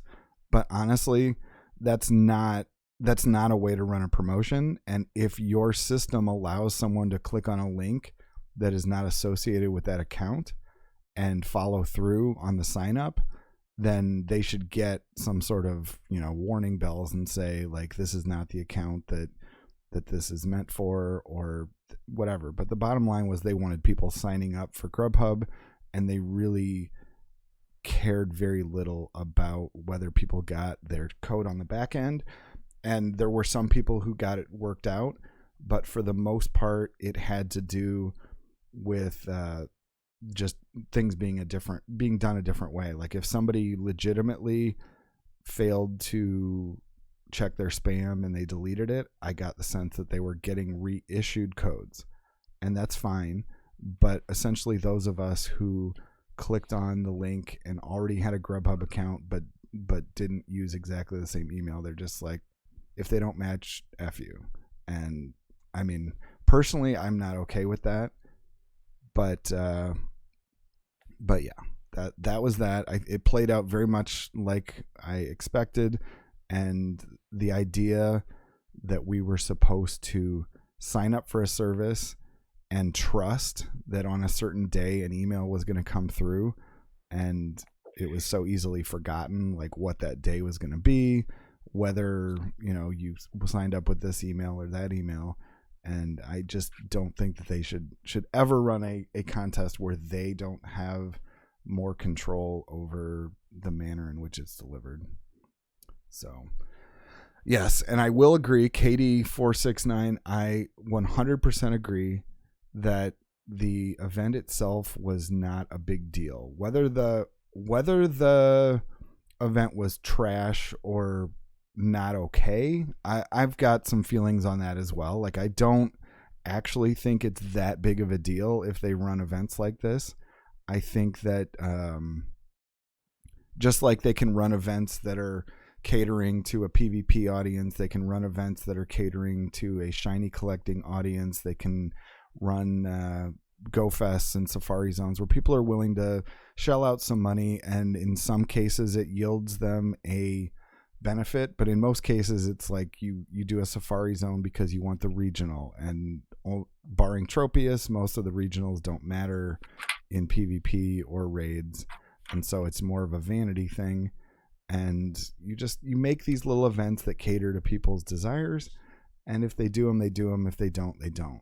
So I don't care if they run events where they have low shiny rates. I don't care if they run events that are pretty lackluster in their spawns, as long as they're clear about what they're giving. I do have a problem with kind of the transparency angle of it, though, because I think that they've run enough different kinds of events between Safari Zones and where there were guaranteed shinies on research, and GoFest where the shiny rates were extremely high, that the track record pretty much was, if you paid for an event more than like the $1 for community day kind of events, that you were going to get a shiny. It didn't necessarily mean that you were going to get a good shiny, that you were going to get a high level shiny, that you were going to get a bunch of shinies, but just that one guaranteed shiny as part of the special research made it so nobody walked away from the event feeling sour, like they'd been taken advantage of. And I think that's exactly what happened today. Yeah, that's exactly what happened yesterday. Today.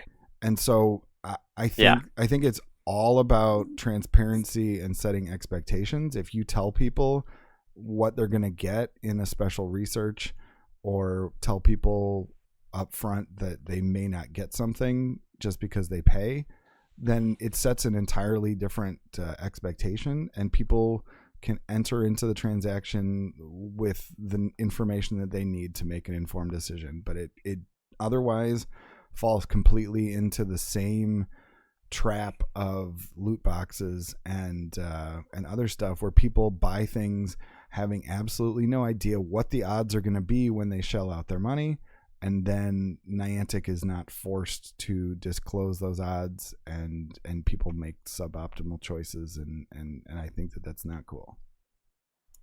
Yeah, I agree. I think the Verizon event was not great.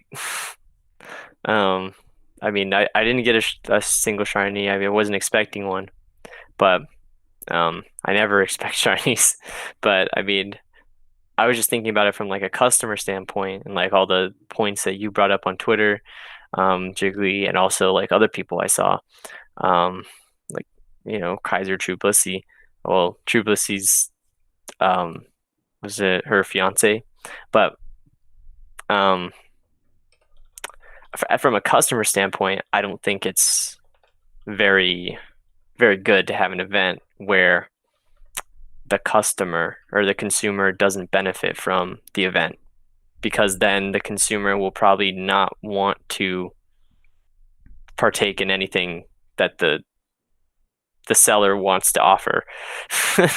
you Right. know so yeah, I don't think that it was very effective in that format, and like people in Canada didn't even get to participate, and like other people in Canada, and I think, was it other places around the world too, or just Oh yeah, there were. Canada? I think basically, if you were in Japan, Mexico, or the U.S., or there were places in Europe you could do stuff too. But I think if you were in Canada, Africa, Australia, I think Australia. Yeah, there was no. I don't think there was any event for Australia. So like we normally think of Australia kind of part and parcel with APAC, where like if Japan has something, they have it. But in this instance, I think it was just 7-Eleven, Japan, and so forth, and maybe another sponsor. So it was very selective, and I think that from that angle, it makes sense. From that angle, it makes sense for the event to be bad. If you don't allow people equal opportunity to do something on an international game, then you can't. It's really pretty dirty to offer the people who are paying unbelievable rewards, because it would create a pretty uneven playing field, especially in if in the instance that you did something that was GBL relevant, where people are obviously completely international at this point. So I decidedly did not care for the way they handled the ticketing, but I really did not care a whole lot about the event being lackluster. I did, I guess there's the unknowns. The unknowns from the the Verizon event were fairly good in terms of like the Z, I think was a fairly highly sought after one prior to today that it probably. Oh shoot, I think I deleted all of them.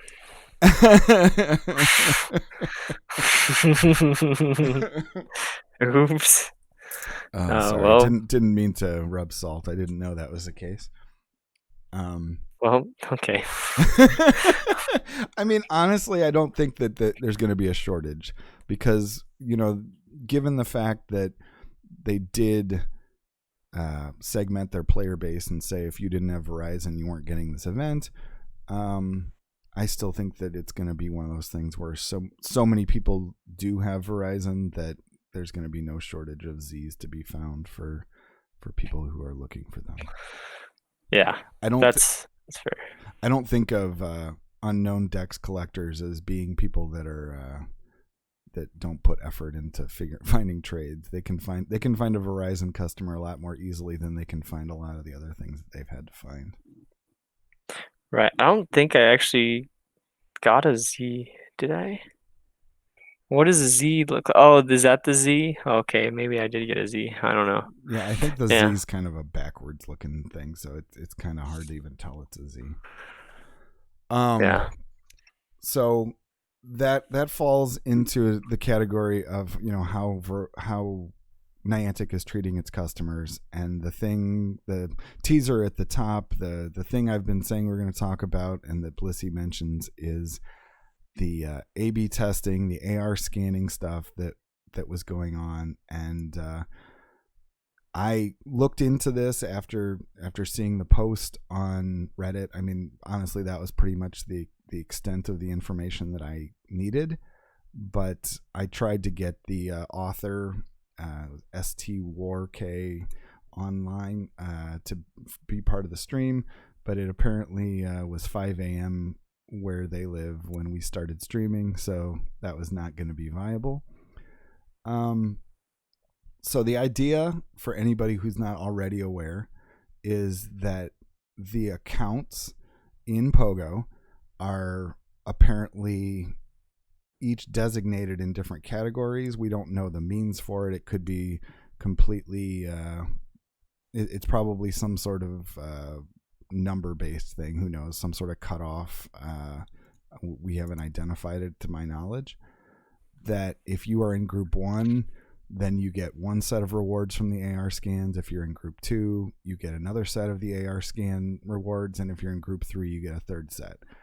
The ones that were described in the initial research were that group 1 would get the choice between 5 Ultra Balls, 3 Hyper Potions, and 3 Revives, which, I mean, I can't even believe anybody would do an AR scan for anything but the Ultra Balls, and the Ultra Balls seem pretty unimpressive still.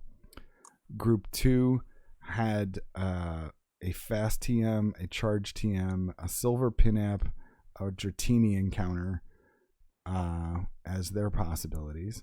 And then the third group had a Poffin, a Skarmory, or 10 Pokeballs as their possibilities. And I believe that there are certainly other ones out there. They've liberally thrown around the evolution items, I've noticed. The Sinnoh Stones, the Dragon Scales, all that stuff. And I look at that stuff and I just, tear my eyes out, because I mean, I don't have any interest in putting forth any effort to get something that I'm going to instantly delete.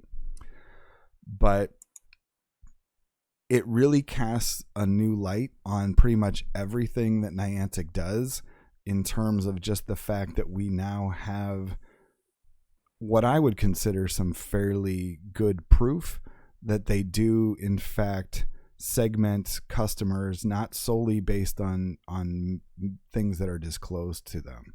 Like, we have the situation where they both literally and figuratively beta test stuff in Australia, where they either just get community days first and they struggle through it, or we have the thing where they were re-examining how coins were rewarded, and now they're going to reevaluate the way XP is rewarded, and it's going to start in a certain region. I understand that. It's not necessarily a great dynamic to just say, oh, this country is going to get something completely different, because if it offers an advantage or a disadvantage, it really stinks for the players on the wrong end of that. But to actually segment your player base based solely on, I'm going to go out on a limb and say it's just some sort of number on your account. It could be your actual, like, whatever account identifier number, or it could be what team you're on. It could be any number of, I think they eliminated the possibility that it was actually your team, because it spanned that. But one of the things everybody always complains about with Niantic, certainly me, is their lack of transparency, their lack of proper treatment of their player base, and the fact that there's things that they're hiding from us, if you will. Like, people, the half of the reason why people believe in the algorithm is because there's just this distrust of Niantic. They think, oh, if they can find a way to screw their player base, they're going to find a way. And, so that's why things like that exist, because the general PR of Niantic is not good. They don't generate a lot of goodwill with right, exactly. Luke Skydragon brings up another point. It's obvious they favor brand new players with shinies, etc. And the long-standing I would say conventional wisdom, or just rumor that people talk about, is somebody doesn't play the game for a while, they pick it up again, and they get hit with an immediate shiny again. Like, it's just a very, people like to talk about, oh, I raid and I get all these things, and then the dude next to me who hasn't played in a month, does his first raid and he gets a shiny.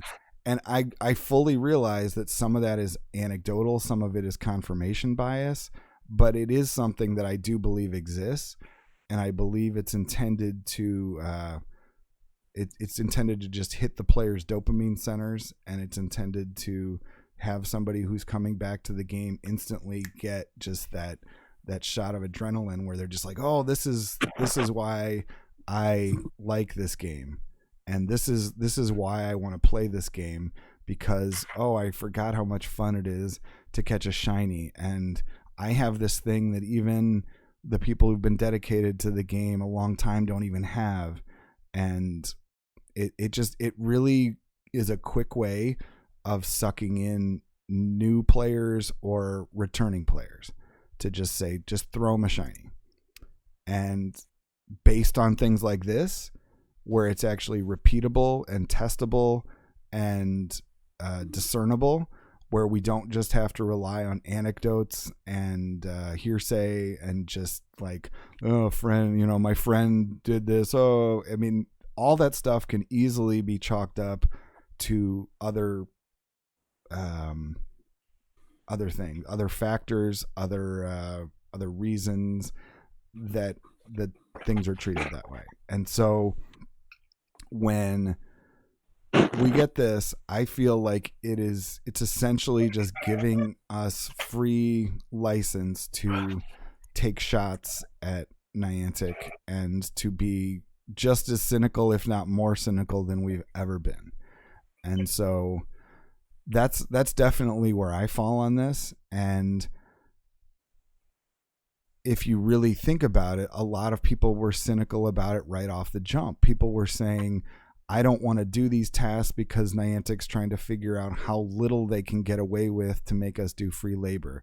I don't want to do these tasks because I'm afraid they're going to eliminate Pokestops that we've had for a long time, either because they're doing some sort of deep analysis of this, or because they're so incompetent that they're going to misdiagnose what they're getting on the scan, and they're going to identify it as something that isn't there.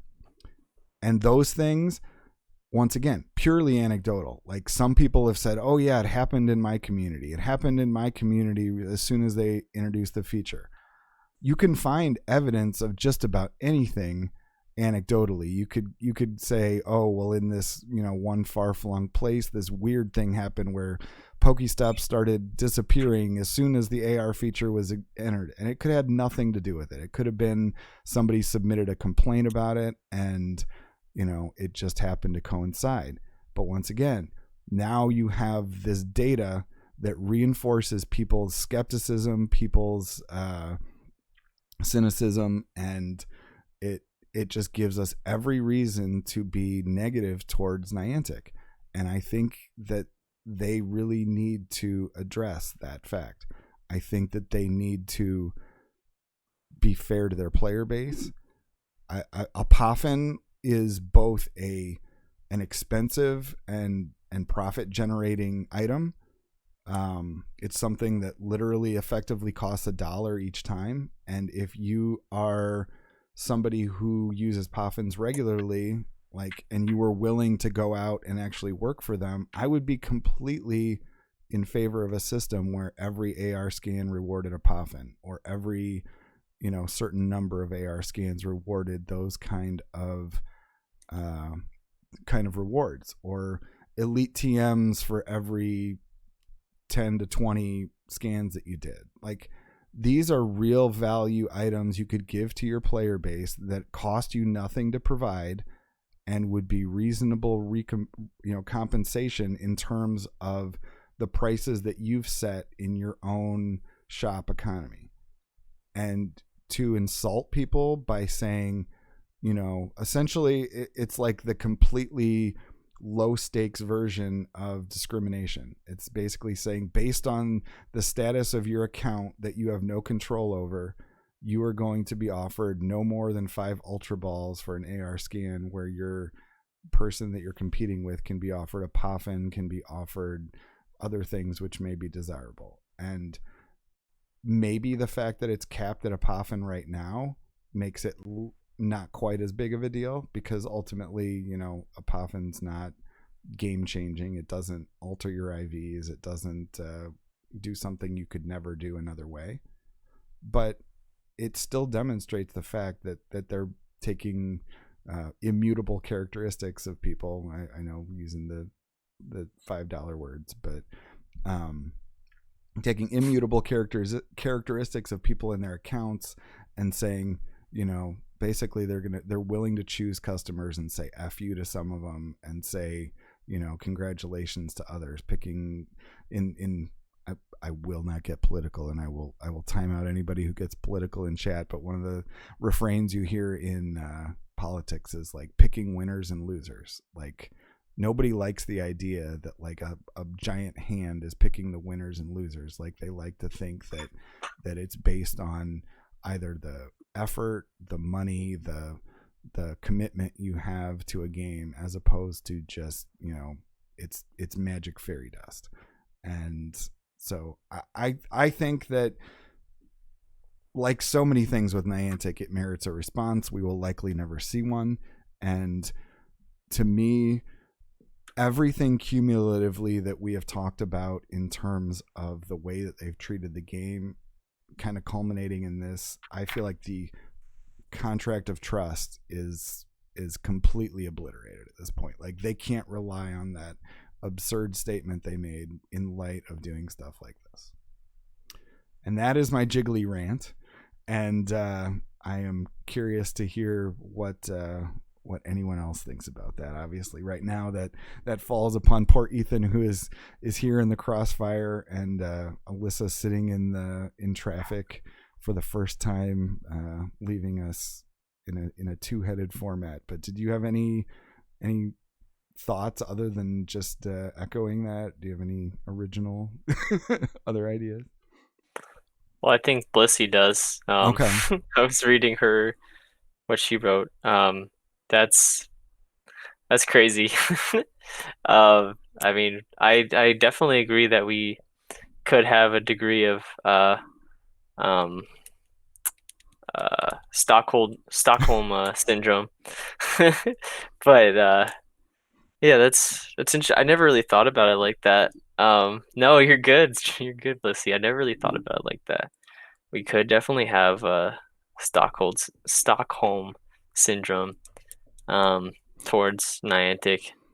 At least some of us. I mean, I know like others are just like always just like never really backing Niantic at all, just kind of bashing them all the time. And but I mean, if you're still playing the game, then you are kind of having that syndrome. So it's like it's crazy. Yeah, that's crazy. Why do we play a game that we talk so much bad about? If they don't Right. change. Like, why are we still doing it? And Right. it's this kind of the same thing as like I guess this is like my own thought now. But it's kind of the same thing as the whole GBL Go Battle Night or whatever. Just GBL in general. I liked before, like with Sylph, when we would have low pressure battles, like we would just ask people for battles whenever we were like wanting to practice or wanting to have fun with PvP. And now it's like they're taking advantage of that fact. Just like they took advantage of the fact that we're friends and now we want to do all these remote raids together. Right. So it's like they have us in this little hamster wheel and they're just watching us spin around mindlessly. And then every once in a while, we'll come out of the hamster wheel and we'll be like, we'll realize what's going on. We'll have like this self-realization thing. And then we'll be like, oh, okay, but it's time for me to go back in the hamster wheel and we'll keep going. It's just, wow, that's crazy. But yeah, man, I feel like such an idiot playing this game. Somebody clipped that. Somebody clipped that. That was the moment. The moment that Scientist realized the true evil of Niantic and his distaste for them. I feel like such an idiot. They have me wrapped around their little finger. It's so stupid. That's like any game, though.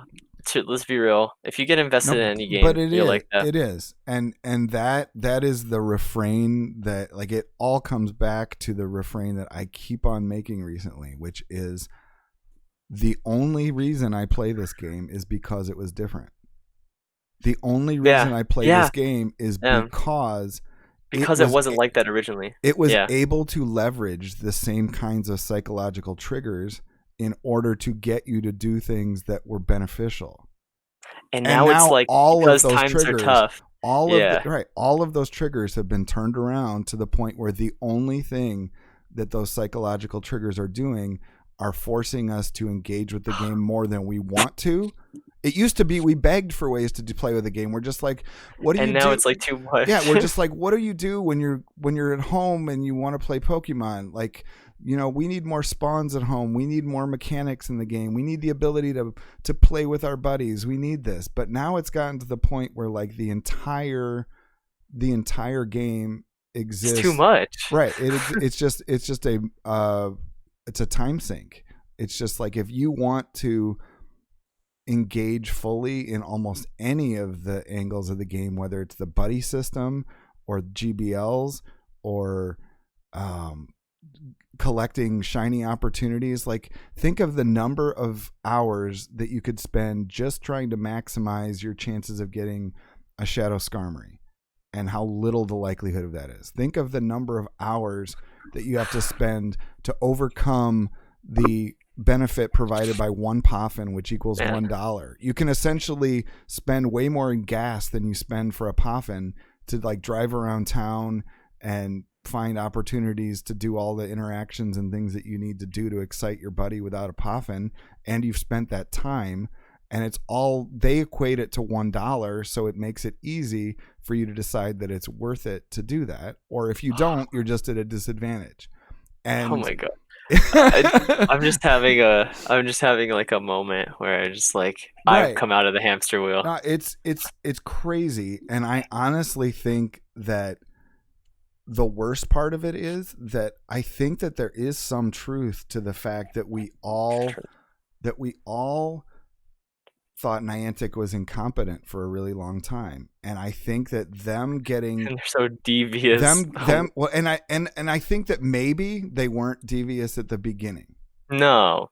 I mean, it's possible that they weren't as devious at the beginning. They were always looking for opportunities, but think of it this way. when there were still like at least 3 years of the game, probably more, probably 3 or 4 years, where they had absolutely no idea how to leverage social media, how to leverage all sorts of opportunities to get their player base to spend money. And then once they found them, they are completely willing to do it. So I think that Niantic at one point probably had a pretty reasonable model where it was just like, we've got these goodie boxes that people can buy. If people want to hatch eggs, they hatch eggs. If they don't hatch eggs, they don't hatch eggs. But like, there wasn't a hook. There wasn't a way for people to say, well, you've got to have this, you've got to have that. And now the hook is GBLs. The hook is Master League. The hook is remote raids. The hook is the friends that you've already made through the game. And they've taken absolutely every one of these things and they've put them together into this horrible, enormous pandemic cesspool, basically, where it's just like, we're going to take this thing that had some redeeming characteristics. We're going to make it not just like every other game you've played, but we're going to make it like every other game you've ever played, but you are stuck in it because all of your friends play it too. It's, oh my gosh, it's so unbelievably disgusting. Gosh. And it was such a beautiful thing that people were actually able beautiful to make friendships, to improve fitness, to improve their engagement with the world, to do all sorts of things with this game, and it's become completely bastardized. And oh my gosh, you know, there's no shame in holding a Go Fest where you actually bring people together in one place and you actually like all enjoy the same thing. You know, arguably Go Fest 1 was a fail, but people still had so much fun with it. And it was the red pill. I mean, it's so apparent, and just throwing data into this makes it like, I think that's what it is. It's like, it's not like all these things I'm saying are new. It's me repeating them all back in the context of, we have data that shows that they do this shit. We have data that shows that they almost certainly do a lot of the stuff that we've always thought that they did. And so there's no reason whatsoever to give Niantic the benefit of the doubt. And I don't give a flying fuck about I really don't give a flying fuck about hurting somebody's feelings who works at Niantic based on the corporate deviousness and greed, because those are two different things. There are great people who work at Niantic, and I don't want to hurt a single one of their feelings. But you know what? I know, Chaz. Why am I on the show? No kidding. No, but honestly, I would never want to hurt anyone's feelings. But ultimately, if you work for an evil, devious company, then you should be able to separate. Like, you know, good people work for bad companies. And you know, the thing is, they're just on their own little hamster wheel. We're all on a hamster wheel, and the corporate puppeteer is Niantic, right? Like, they're the ones that are pulling the strings, and the people that are working for them, they're probably just as equally brainwashed as us, if not more, because they work for them, and there's actually money on the line. Yeah, I mean, the bottom line is that, like, if Trainer Tips had society, no, Chaz, stop. Okay, continue.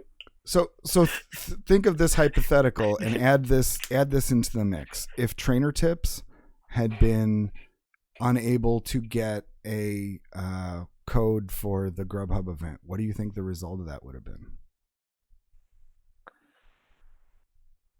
Interesting. Wait, say that. So Trainer Tips got a Grubhub. If Trainer Tips had not gotten a Grubhub code, gotten a Grubhub, and he wanted one, what do you think the end result would have been? Wow. I mean, it's obvious, isn't it? Yeah, probably like a lot of backlash. No. Well, that's true as well. But because of the backlash, what would actually have happened? he would have gotten Well, the code. probably, He yeah, would have that's gotten the true, code. huh? And so the Yeah. bottom line is this is yet another dynamic laid bare where somebody like me, I'm not important. I'm not, I exist Right, okay. out here in the Twitch media space, but I'm neither high profile enough nor pro Niantic enough that they're worried about catering to me. And so it's okay that Kaiser gets fucked by Niantic. It's okay that Blissy's fiance gets it. It's okay that I get it. But you absolutely know beyond a shadow of a doubt, based on it's pure logic, that Niantic could give these benefits to anyone they wanted to, and they could recognize when a customer's been wronged, and they could respond to social media requests in the same way that they could respond to anybody else. And they could say, we're sorry about your experience, and be willing to look at the fact that you did in fact sign up for what they wanted you to sign up for. They could have done those things. They could have made exceptions. And I'm not advocating for them making exceptions for, quote, Jiggly Dad because it's me. I'm advocating for them actually taking some responsibility for the promotion that they run and not taking a hands-off approach to it. Yeah, I think KD brings an interesting point up too, in the fact that this happens literally for any video game too. I mean, other video games, probably like other companies, handle it the same way if they have a promotion. Right. And that just comes with the territory of like corporate, I don't know, corporate accepted or corporate I don't know. I'm trying to figure out the word, but like when two corporations agree on something, the end result might not be desired by the people that are actually getting something from it. Right. So it's. So, I personally got a ton of entertainment value, and I love the videos that Nick put out. I have no animosity toward Nick. I love, a lot of the people that laid the groundwork and got where they are and have done what they did, and they deserve to get benefits from the hard work that they've put in, regardless of whether it's in this PvP venue or Twitch or whatever. Like that's Right. not the issue. Like I adore those people, and I like Ken. But I like Ken from Lured Up. He interviewed me. He gave me a platform. But we're all we're all important because we're all. You would think that we're all consumers. Right. We're all so consumers. You would think that they would want to preserve their consumers. Right. And think about, like I said, Niantic took probably 3 to 4 years before they even understood what almost every other media company or gaming company understood, which was the power of social media, the power of notifications in the game, and how to leverage those.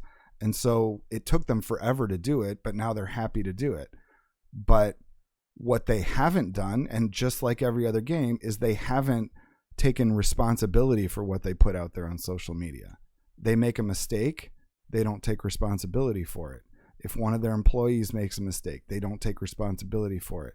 We haven't even gotten into the fact that they told Go Stadium, they told Ken from Lured Up, they told multiple content creators that we were going to get 25 battles plus the 100 battles for Go Battle Night. So people who really did want to grind that, did want to grind that, were directly through Niantic channels given bad information, left hung out to dry, and to look like idiots, basically. And their response is the same response that we always get. The response is, "Oh, we're sorry, trainers. This was miscommunicated. Blah blah blah." Or I don't even think they acknowledged it in public, but they basically told the people behind the scenes, nothing we can do about it. They're not gonna, and they could have easily changed a number in the code. But regardless, they didn't do it. Wrong information once again. whatever. They don't have a regard for the little person, which I Mm-hmm. think has always been something that people have given them more credit for than they deserve. I mean, Ken from Lured Up being one of the people who got screwed on that, but Ken, I mean, I think that he would generally put a pro Niantic slant on most things. I mean, that's kind of the reputation he gets, and fair or unfair, I love the guy, but it's just I will not put a pro Niantic slant on anything at this point unless they show they've got to do better than putting the word contract of trust out there. That's some bullshit. Yeah, yeah. Just Pokemon Go in general right now is just kind of like they're asking for so much, and it's just like, what do we have to offer? Like, what do we have? What can we do to do like all of these things that they want us to do besides like pay for things? I don't, and it's just kind of gross to think about that. So it's yeah, And I don't know. and Yeah, Luke, I think Luke is I don't know if he's asking the question knowing what my answer is. I think he did. I think I probably ranted on this during Go Battle Night, but the yeah. quarter hatch distance that we get as an excuse for Adventure Sync being broken. I mean, Yeah. is there absolutely anyone who sees that in any like I saw some people posting Yahoo or yeah, it's live or thanks Niantic, and I'm just like I want to hurt myself when or hurt them or hurt something when I see Well, those words because it's exactly what they want us to do. They take something, they say, here is this mechanic where we usually make you walk X amount of distance to get Y. Although Y is completely obfuscated what that is, and it could be completely different. yeah.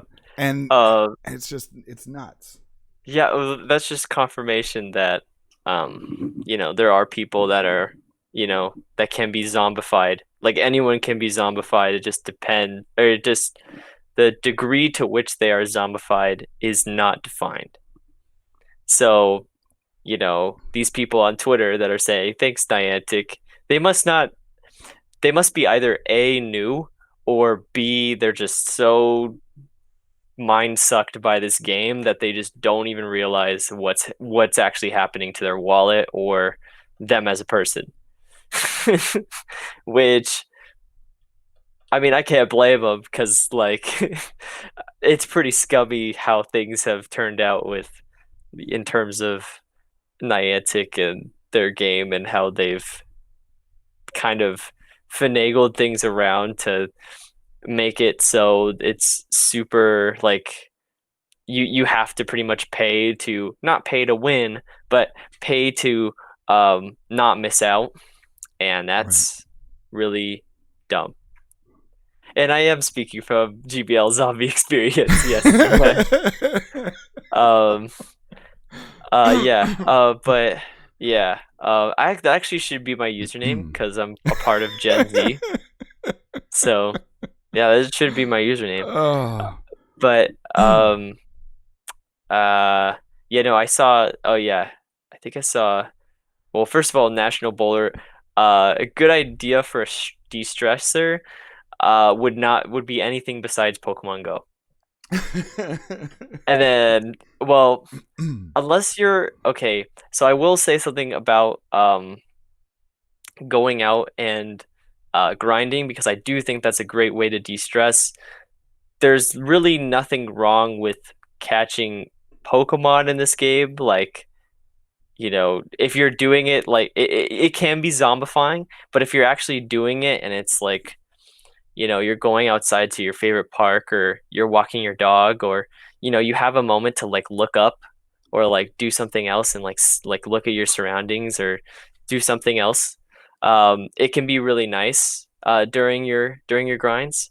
But if you're just doing it for a zombifying experience, like there's nothing rectifying about that. So I would say that anything but Pogo, unless you're grinding Pokemon. And I would probably recommend maybe like start like physical, like working out, like physical health, like yoga or I don't know, uh, if you have dumbbells or something in your house, if you're fortunate enough, just starting. That's a good distressor. Ethan, Um, if you want to be his life coach, I think you should start charging. It sounds like you're willing to come up with a lot of ideas yoga. to help. It's very Yeah. very helpful, but you know, I think you should charge for these services. Niantic Oh would no, definitely charge. no. I think it's important to talk about things to de. We're all in need of de-stressing things, so that's. I don't know. I don't really. I've never done yoga, but yeah. Anyways, I think physical health is super. Like, just go for a jog without your phone. That's a good de-stressor. Like, just get outside, do some exercise without your phone. So, yeah, no problem. Yeah, I'm a broke college kid too. So, yeah, go run some laps or something. I don't know. Um, yeah, we are the dumbbells. We are dumbbells. We're pretty dumbbells. Oh, Yeah, it's so pretty. all of this has led me to the point where I am definitively going free to play until I see some sort of measure. And I'm not asking everybody to do the same as me. I would suggest that if we want to send a message to Niantic, that we really do need to start as a player base moving in the direction of trying to send messages.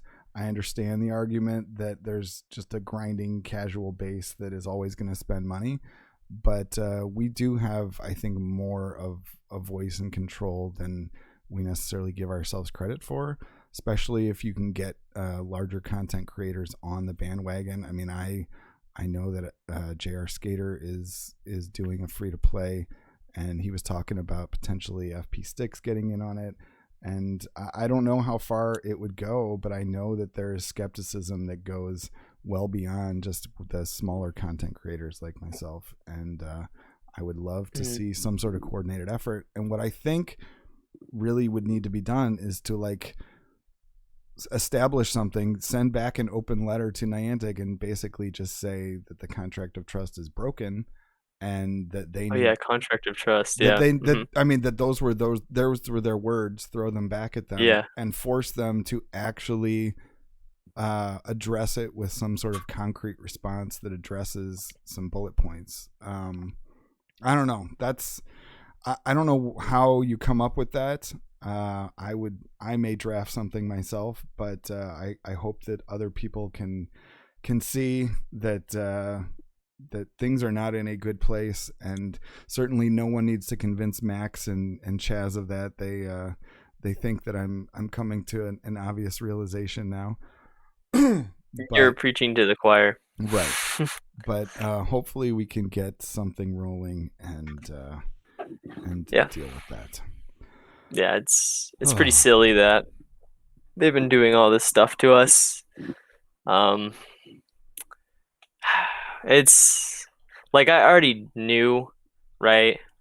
And I don't really I don't really condone at all any of the monetary things that they do when it comes to Niantic, like charging for remote raid passes, not giving a free one every day, or charging for, community day box with the charge TM or elite fast TM for like $15 a month. Like I don't agree with any of those things. I think that these commodities should be something that you can grind for in the game without having to purchase anything.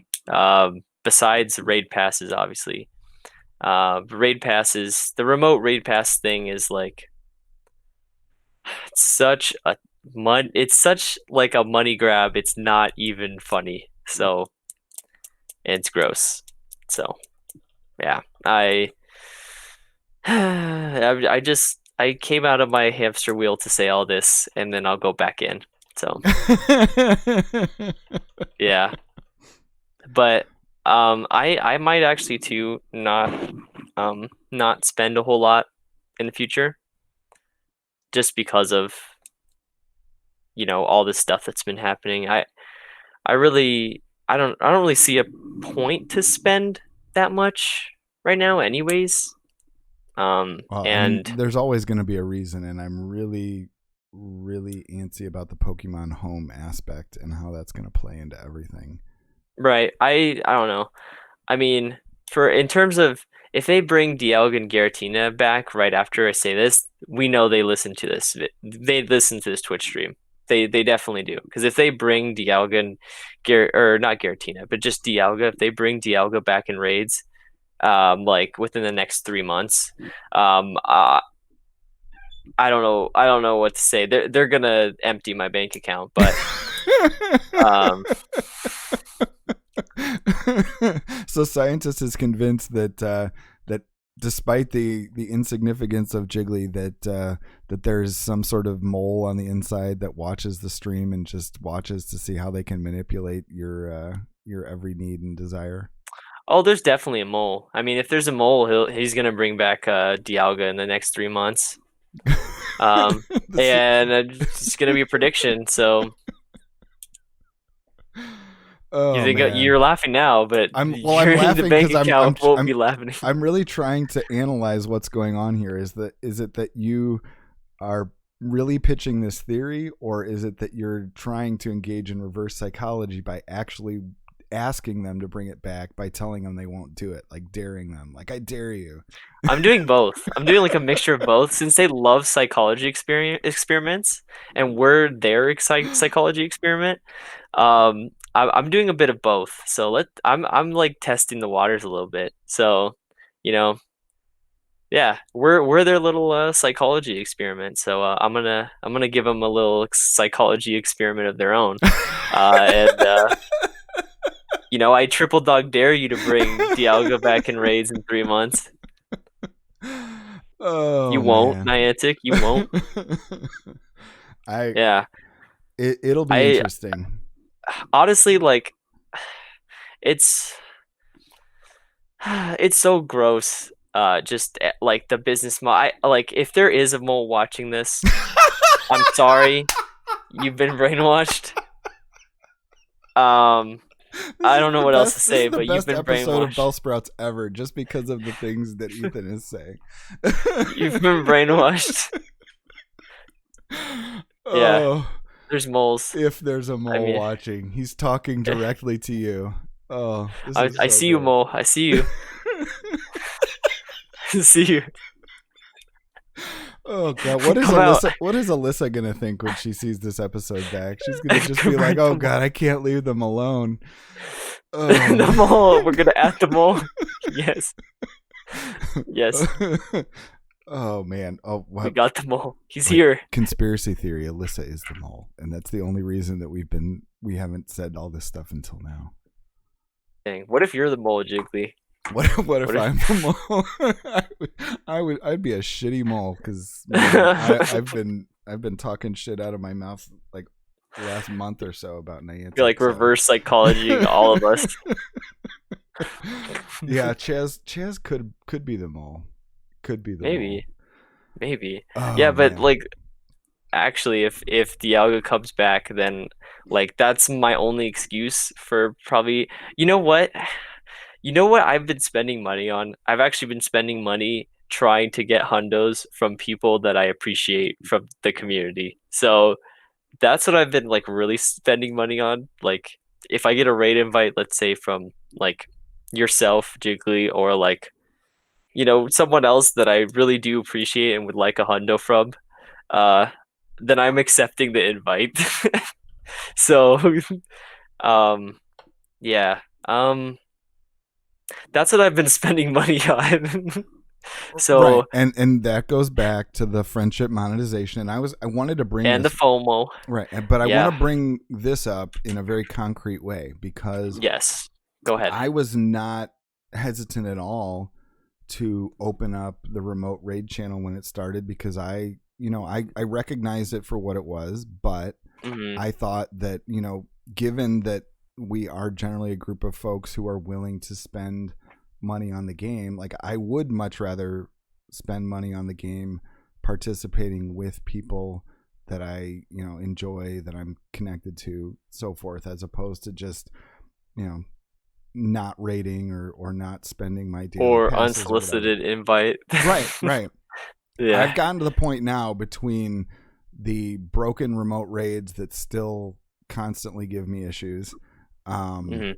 and the way that they handle this monetarily, and just this whole idea of going free to play. I mean, the bottom line is that like I'm probably going to turn off my own remote raid channels notifications. Like I will still, maybe check it out, but I won't get pinged by it, and I will be less active.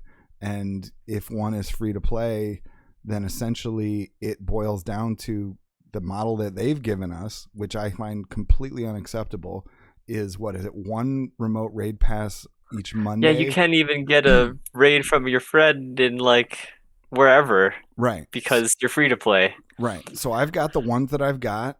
I'll get the ones that I get on Monday, and I'll get my free dailies, and I may send them out to people. But even then, like I don't put myself above everyone else, and I don't necessarily want anyone else spending their remote raid passes unless that's something that they want to do. It's like ultimately the idea of being free to play because of remote raid passes has been converted from something that one can decide individually to essentially every time you as a free to play player are leveraging your friends, you're still choose your friend. You're choosing them to spend the money. Because I mean, and so it's like I'm willing to do my one a week. I'm willing to let somebody else get invited, but it really breaks down the social dynamic of being able to do that, because you essentially say, if I'm not going to do it, then I'm just not going to participate in the things that my friends send me. And so that's crazy. What's also crazy is that by inviting someone, by using a free pass and then inviting someone, right, you are inviting someone to pay $1 most likely, exactly, when you're paying nothing. right, exactly. That is crazy. I never thought about that because there's no like button or warning saying, "Oh, because why would they do that?" Like, "Oh, you're gonna send your friend an invite and he's gonna pay for it."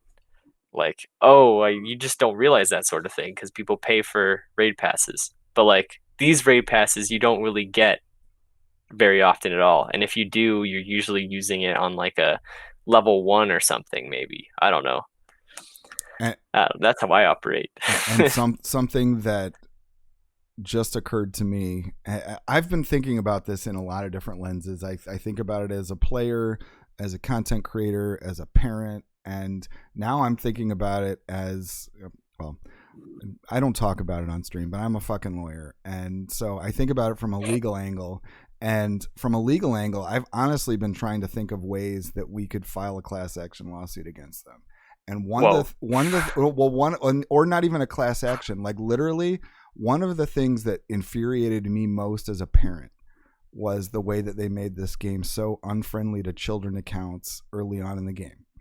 And so one of the approaches that they have taken to the children accounts is to now allow the kids. They now allow the parents to opt in to a lot of the features. They allow them to opt into sponsored stops. They allow them to opt into, I think PvP battles may still be opt-in. Whatever it is, like the parents have the control to essentially set a kid's account why they or what they're able to do. And I always from the beginning said that that's what they should have done. But one of the things that I think is interesting that they have not done, and which to me would be most likely a violation of COPPA, is exactly what you just described, which is if you are, as a person, using a free item to invite a child to spend money on a game, on a raid, then essentially you are advertising to a child through the game. You are the advertiser. You are saying, here's a chance to spend money. Me as a player for the game is saying, reaching out to the 12-year-old, do you want to raid for this? And they spend $1. I think that that's illegal. And I think that Wow. Yeah. I think that Niantic, in every way that they handled the game with regard to kids, was overly protective and was not necessary and could have easily been fixed the way that they fixed it. But I think that this is illegal, and I think that they are in a trick box now, because if they are manipulating people to spend money knowing with knowledge that they are minors without getting parental consent, I believe that that is an illegal act. Dang. Under COPPA. And that's what they were petrified of. That's what, for years and years, Niantic was like, no, we can't let kid accounts do this, because if essentially if they were found in violation of COPPA, the entire game would be shut down. So I'm telling Niantic, So let's shut down the game. Stop being so fucking scummy, and maybe nobody will come and shut you down over that. So what you're saying is we need to take legal action against Niantic and shut down the game. I love it, Jiggly. I don't know. I don't have to play GBL if there's no game to play GBL. I don't want that, but I think it goes to great lengths to show what they've done. They've gone from a company so careful that we're not going to get in trouble PR-wise. We're not going to get in trouble with kids or with parents. We're not going to get in trouble legally. We're not going to put ourselves in. Right, you can disable friends completely. You can, but if you enable friends, which are necessary to engage in core features of the game, I think that separate act of sending someone a solicitation for the kid to spend money is a different thing. It's the only thing I've ever seen in this game which really should violate COPPA. It's the only one. And it's because you are advertising to a child, and it's not in a way that's been consented to by the parent. I mean, I realize that is a nuanced point in terms of you consent to them being friends in the game, but friends did not include remote raids until recently. Remote raids is a completely new feature of the game that people did not have awareness of when they would have opted into it, unless they're very new to the game. Like, it didn't exist. There was no such thing. Yeah. So right. Friends are necessary. Well, the core features. Let's. I mean, that's really what it comes down to. They can legalize. They can mumbo jumbo their way through anything, but when it comes down to it, how can you get certain Pokemon in the game? Until recently, it was completely impossible to get certain Pokemon without engaging in 7K eggs. It was completely impossible without engaging in other sorts of things that are pay. And because of that angle, that is, I mean, you can't really just say the core mechanics are that. I don't know. That's, yeah. I don't know. I haven't thought about it a ton, and I will be the first to admit that this could be a point that has holes in it, but I firmly believe that if there's anything Niantic has ever done, the sending of a remote raid pass from someone who did not have consent from the parent to for that, as opposed to just the friendship dynamic, I think that's a violation. Even though we throw... Okay, I understand the idea that they're giving us... That's probably the reason why the free boxes exist. If I'm going to be honest, there's probably somebody at Niantic and Legal that's just like, well, how can we spin this so that remote raids are not an advertisement to spend money? Because they made the remote raid passes different than regular raid passes. You don't get a free daily one, period. They give you free ones, but they've not committed to any schedule that they're going to give those free ones out until recently. And when they do give it to you, it's one a week. And previously it's been just sporadic. So when you do a remote raid, it is almost entirely a paid event. It's almost impossible to do without paying. Yes, you can. do a paid one each week, but that's not realistic. That is really losing the that's really a nuanced point that I don't think would stand up. I think they could be putting it out there as a free thing each week to try to convince the a future hypothetical court that would rule on such a thing that it's not a paid feature, but it most definitely is. I mean, how many people do you know that do one remote raid a week? People either don't engage with the feature or they do way more than that. And I also feel like the longer this pandemic's gone on, the more people have purchased. Right. Maybe that's just me, but before, like when remote raid passes were like really new, I was like, I don't really care. It's like a whatever thing, right? But now it's like, oh man, like I don't know, whoever on my friends list sent me Lugia. I really want a hundo. Even though I have this perfectly good 98, I want a hundo. I want a shundo.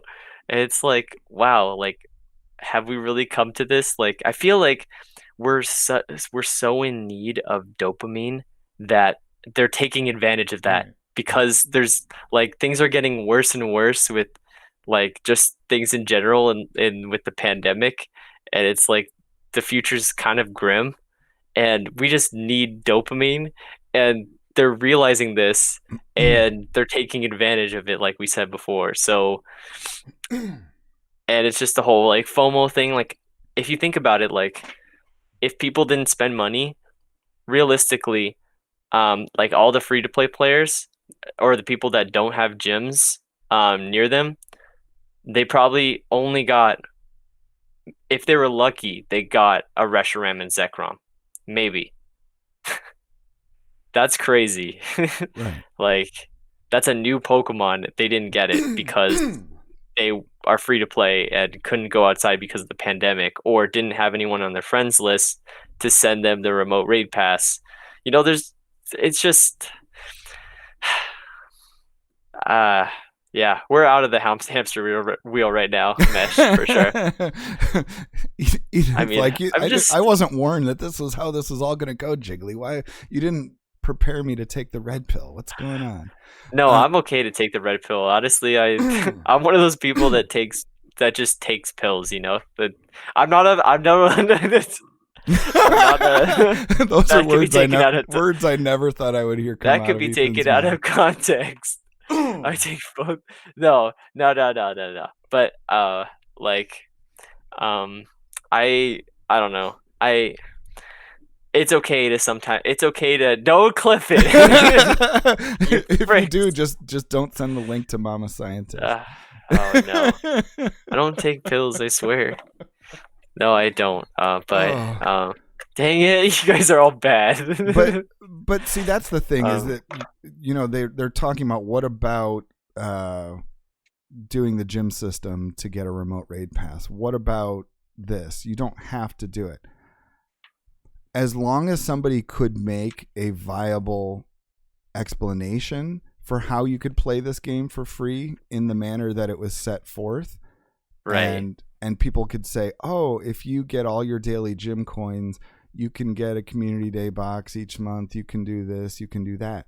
But the things are adding up to the point where, I mean, it's very starkly apparent to someone like me who goes through the decision-making process of, does a Jiggly Dad who does this on stream go free to play, and what are the effects of going free to play when I was free to play for a long time and I already had made those decisions, but the decisions are entirely different now.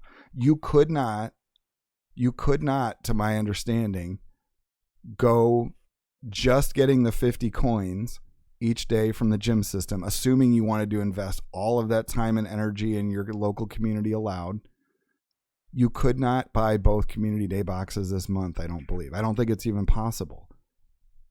And so they are now holding events that are ostensibly some sort of a community thing, and if you want to participate in all of it to the full extent and buy their monthly boxes, which now don't even exist in a smaller version, then you are compelled to spend money.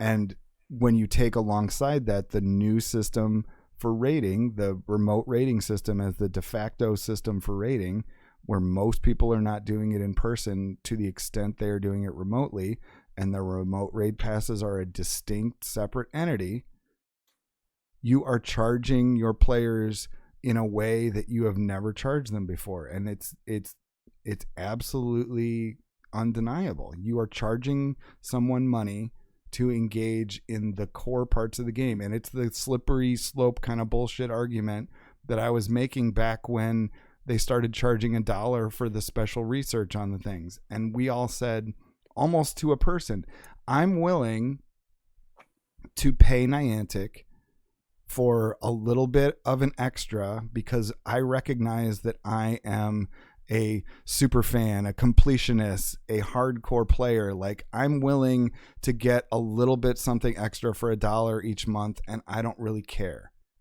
Even and never mind that's real money. That's not Pokecoins. But we were willing to do that because we recognized that Niantic was providing something that we valued, and whether what the reasons for the value we placed on it is a different question, but we valued it and we made that assessment. But now they're asking us to make different assessments, drawing parallels between community days past when we could have spent nothing to participate, get the community day box, do it essentially to the fullest, if you will, and not really have to worry about spending money. But now it's completely distorted in the other direction. Yeah, it's tough. Roughly from the day they were announced till November 14th, only 950 coins if you're... Yeah, right, exactly.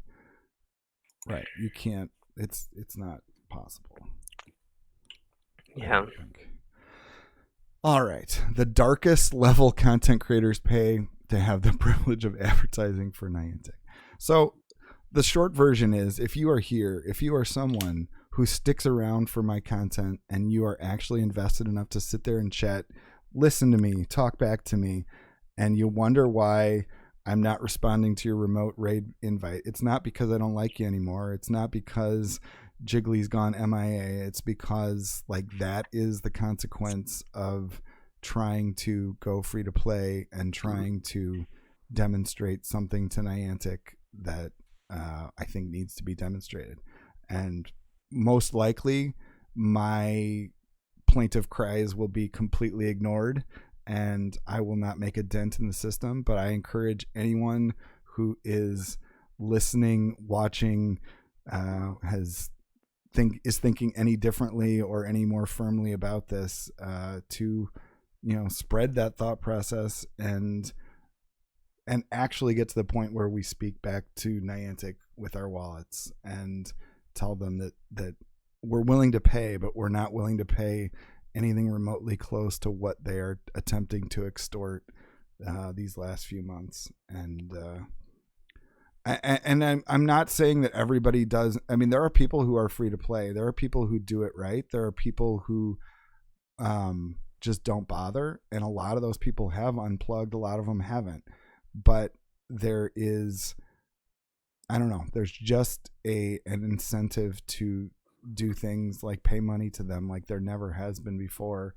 And I just would not want anyone to not realize that. Mm-hmm. And Lord Mesh. I just call him Mesh. I'm always so bad at that. Lord Mesh, I was that way and I admire that, and I think that that's probably the best way to play.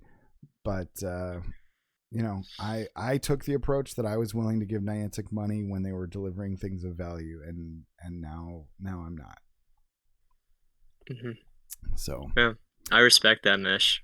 I think you're doing it right, but yeah. But do you feel more pressure at this point though, Mesh? Like, do you feel like you're missing out on more, Like, it's not even a question of FOMO. It's not a fear of missing out. It's a, are you missing out? Like, are there actually things you're being denied as a result?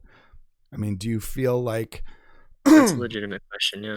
And I think that the corollary to that is, I think back to myself as a free-to-play player, and one of the dynamics that I would exploit was the fact that the whales would hatch ridiculous numbers of eggs and would have ridiculous numbers of things that I considered to be rare, and they would usually be willing to trade or part with those things for something I didn't value. They'd part with it for a shiny that I found, or they would part with it for, maybe something old, something random, something that they wanted. And it's just, depending on the person, they would have a different a thought process on it, and they inherently aren't going to value the 40 Vullaby that they hatched that you're not going to get any other way if you're a free-to-play player.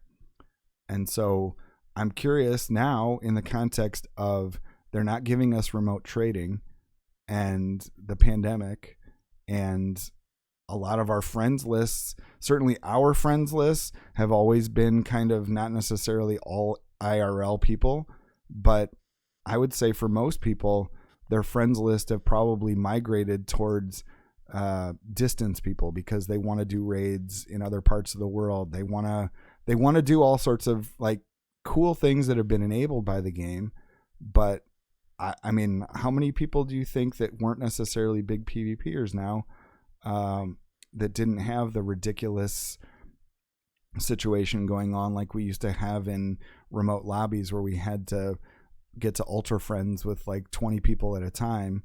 How many people do you think now, without that barrier, are just saying, you know what, I would rather be friends with Jim from Australia than with that random person that I ran into locally? Like, I think that's got to be a dynamic that's happening now, because people are not seeing people, and people can't trade as much. And if they are trading, there's an argument to be made that they shouldn't be, depending on the way they're doing it.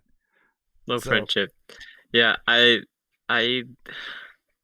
it's sad, because today I just had that same thing happen, where I was making room for, I think it was is actually funny, because yesterday after our battle, Jiggly Hatred was like, "Hey, can I keep you?"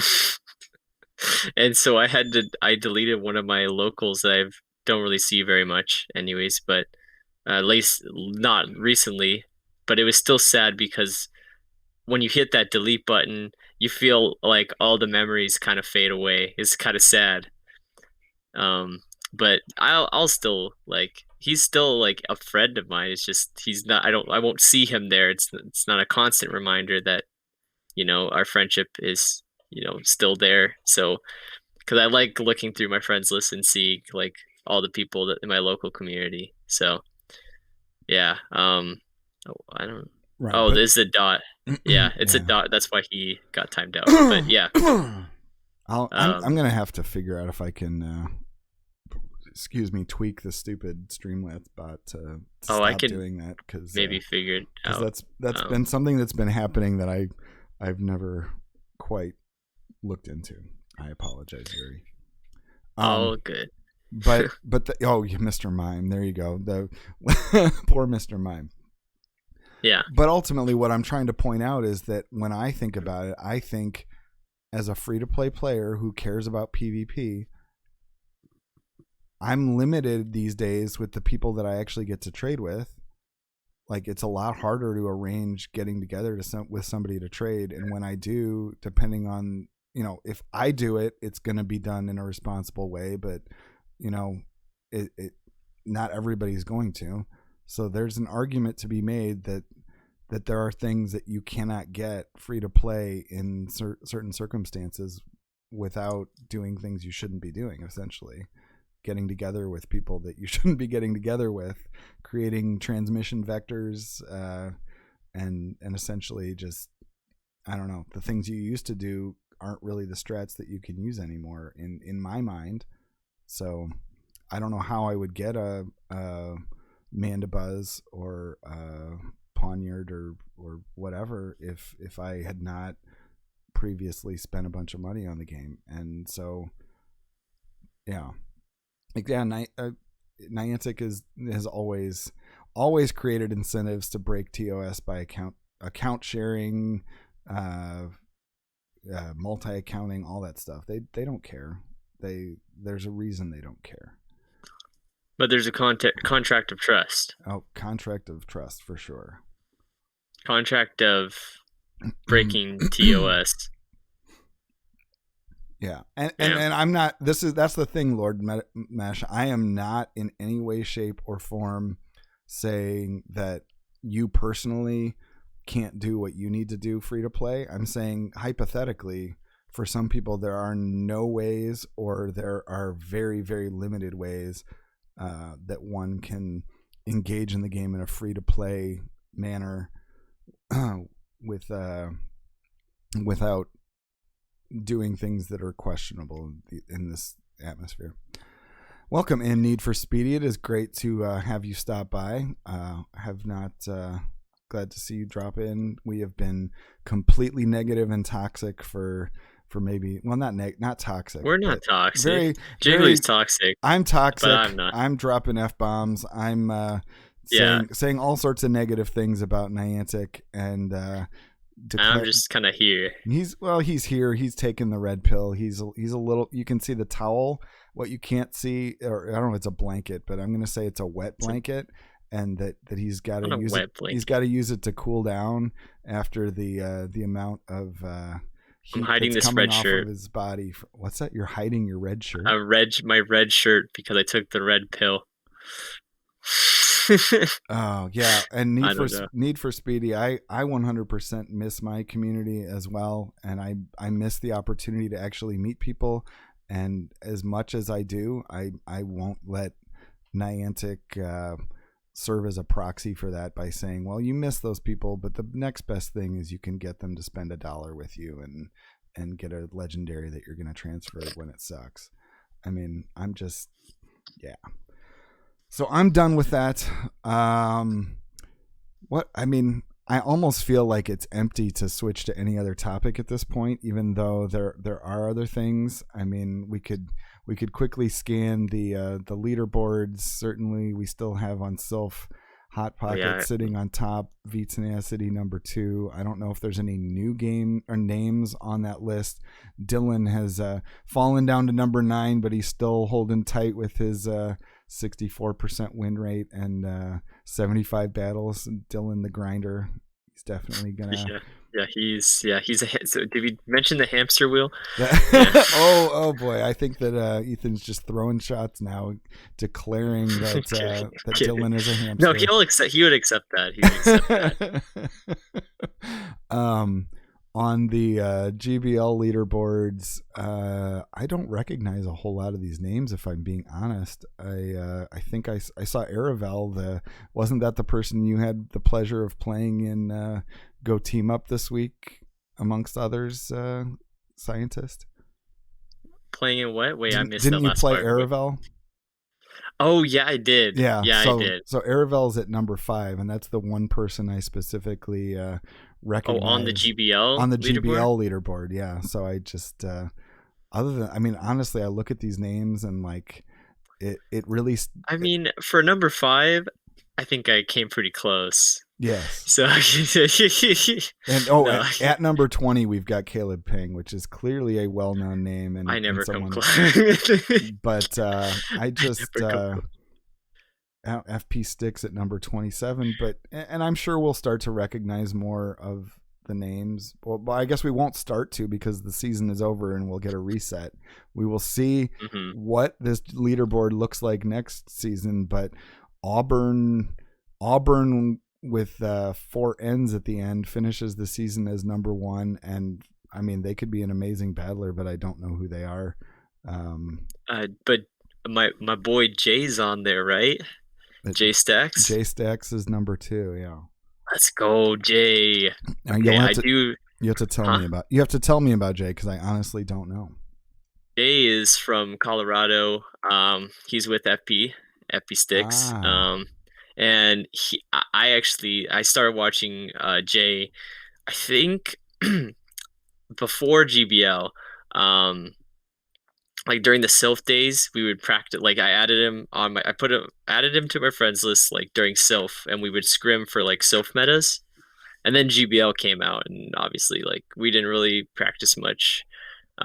We still like. I kind of want to. I was thinking about asking him for practice, but I'm sure now, like, since he's number 2 on the leaderboard, um, I just hope I can stay on his list.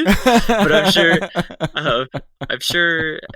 Yeah, I don't know. Maybe if you do enough he's an remote amazing raids guy. with him, you can stay on his list. Maybe if you make No, yourself valuable. that was a joke. I think he he definitely he definitely is we enjoy battles with each other. He's a good scrim partner. And he's a really good person, I'm sure too. I haven't gotten to meet him yet, but he from what I've seen and like hanging out in his chats, there's the whole like his whole thing is the only reference that I'll get, and like maybe some other people will get it too.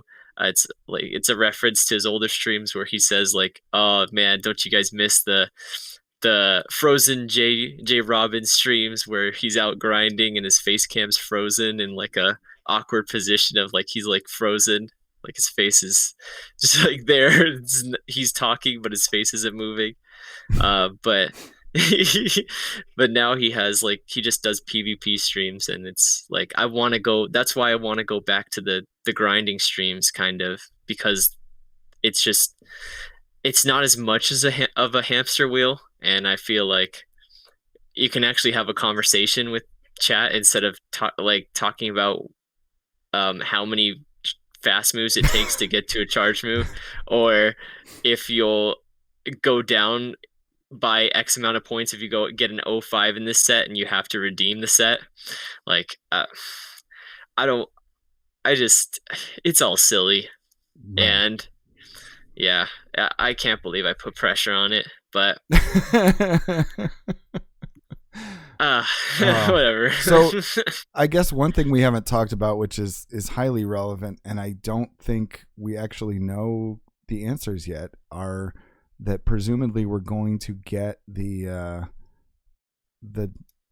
actual information regarding Poison Sting tomorrow, probably about the same time GBL drops, and it wouldn't surprise me if Incinerate's numbers end up getting changed as well. I'm not sure on that one.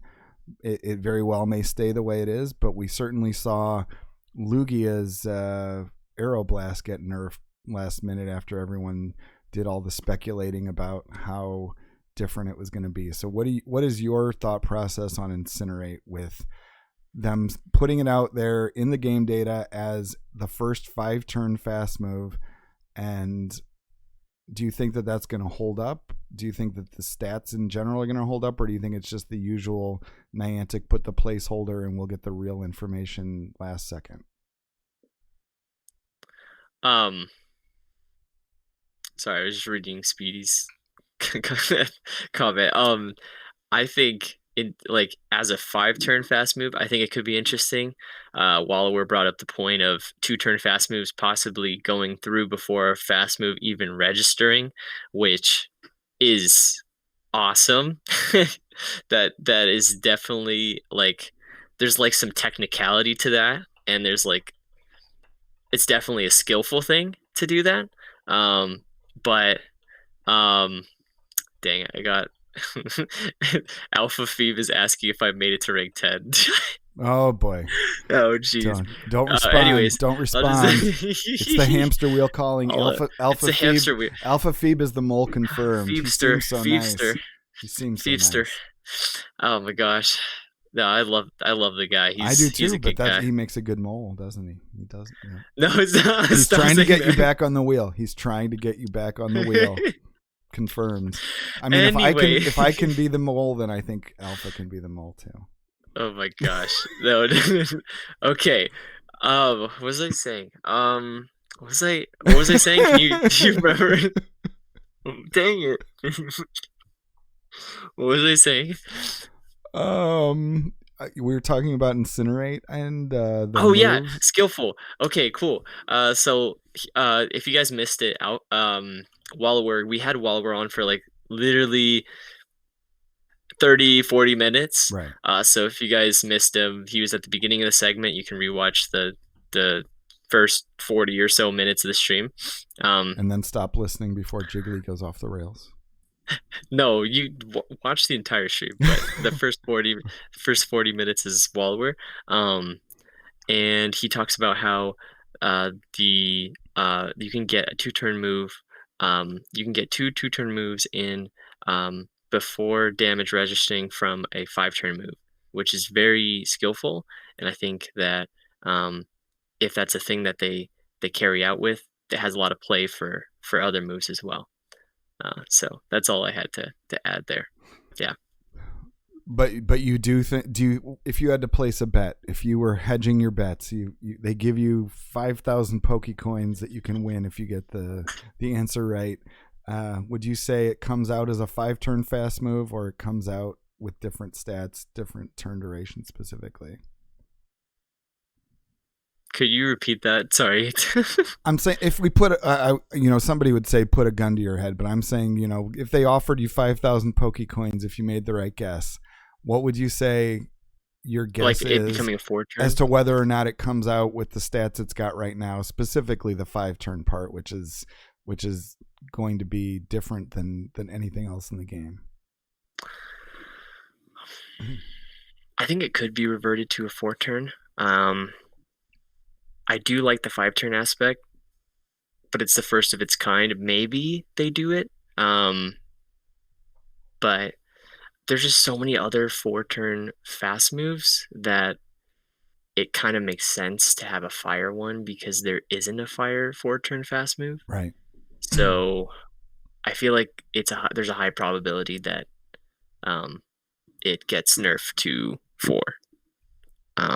But if it is a 5-turn, that would be sick, because that opens up so many more possibilities for fast moves then, because then you have other typings that don't have 5-turn fast moves yet, that could do a lot of damage, but the moves are really slow. So it is interesting. It opens a lot of opportunity for different styles of play. Like if you like doing heavy damage, but you like playing more I don't know, like slower characters, like slower Pokemon, then this is like right up your alley. But if you're like into the high damage, fast move pressure stuff, then this isn't this is also kind of, you need to know how to play against these, but this isn't something you would enjoy as a fast move. But I think that for the likelihood of it being a 4-turn fast move is pretty high.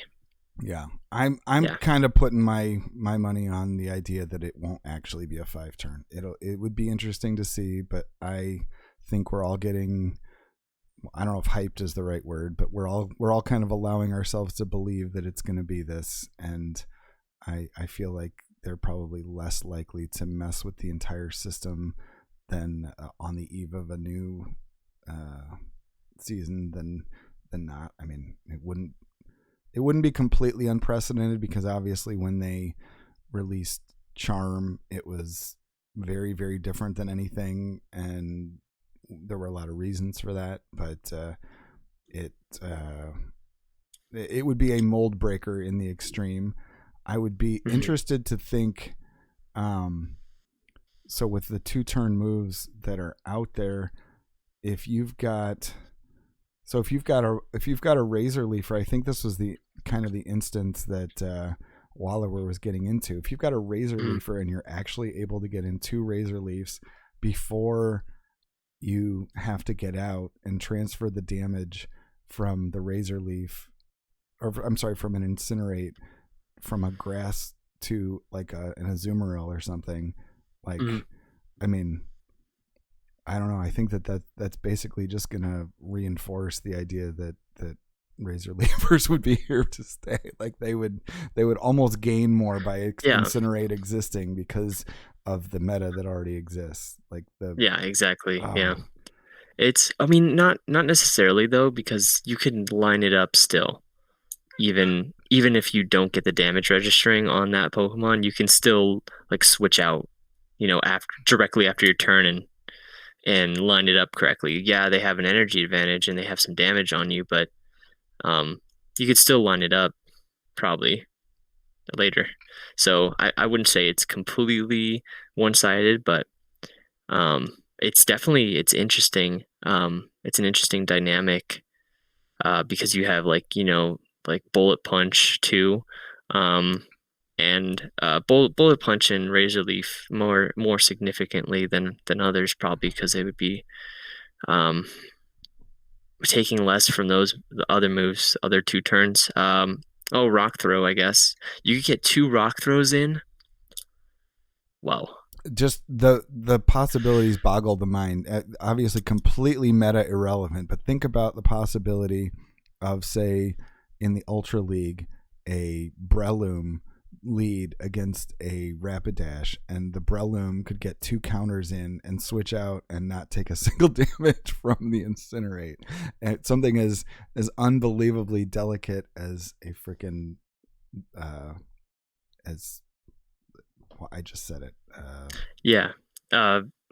Breloom. Breloom. Something that's so delicate like Breloom would still not be able to really be like effectively hard-walled by an Incinerate user, and that kind of just blows my mind.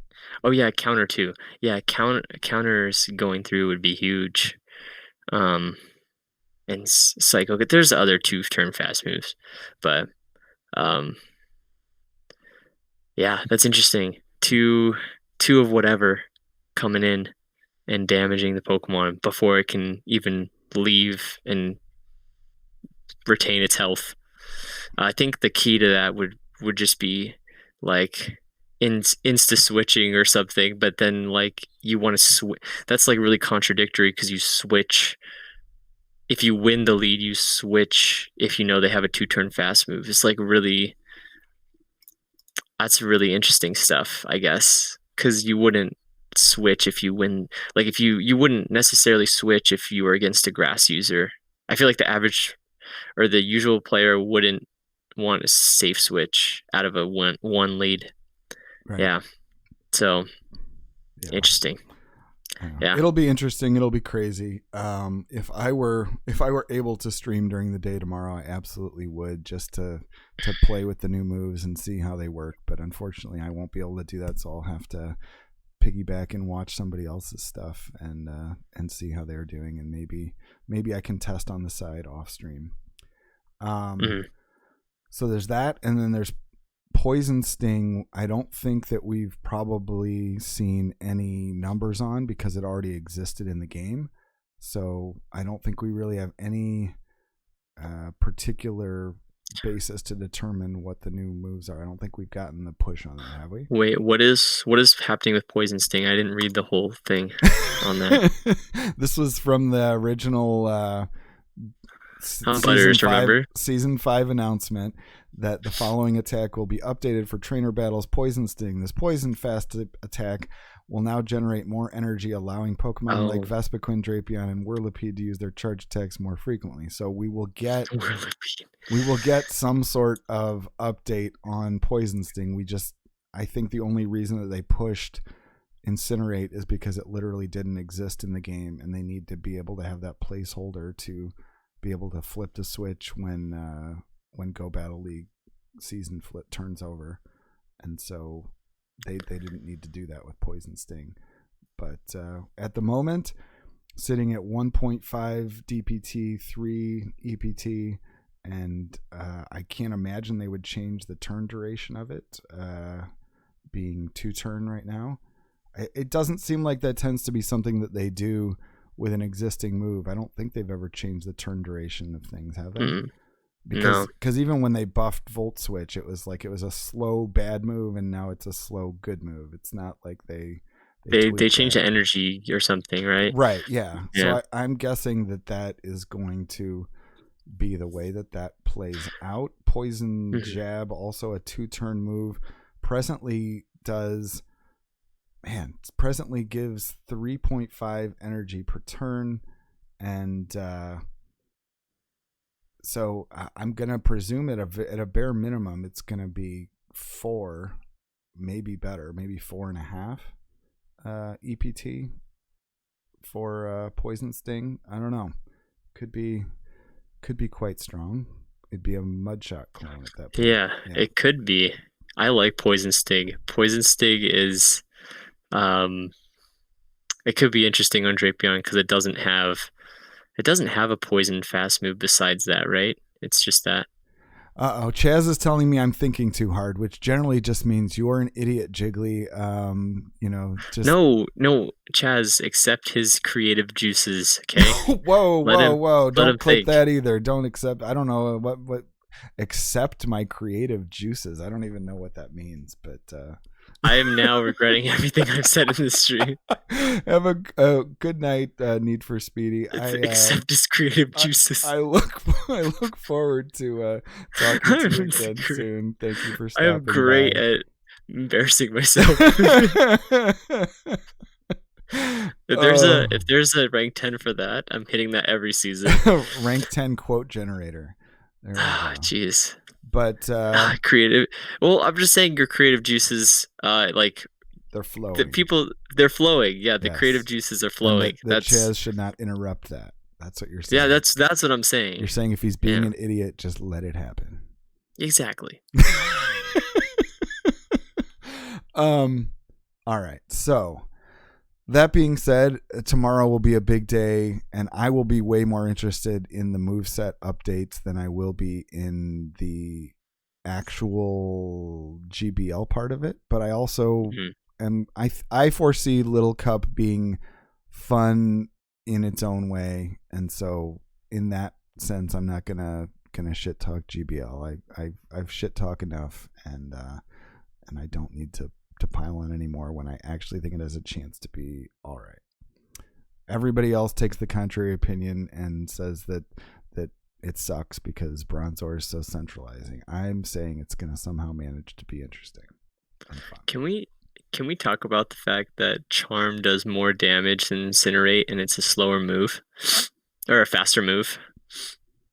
I think that has to do with a lot of things that we talk about with Charm, which is that because Niantic put themselves in a box with the moves that they named, that essentially they only had one chance for fairy type fast moves, and they had to just give an all-purpose move.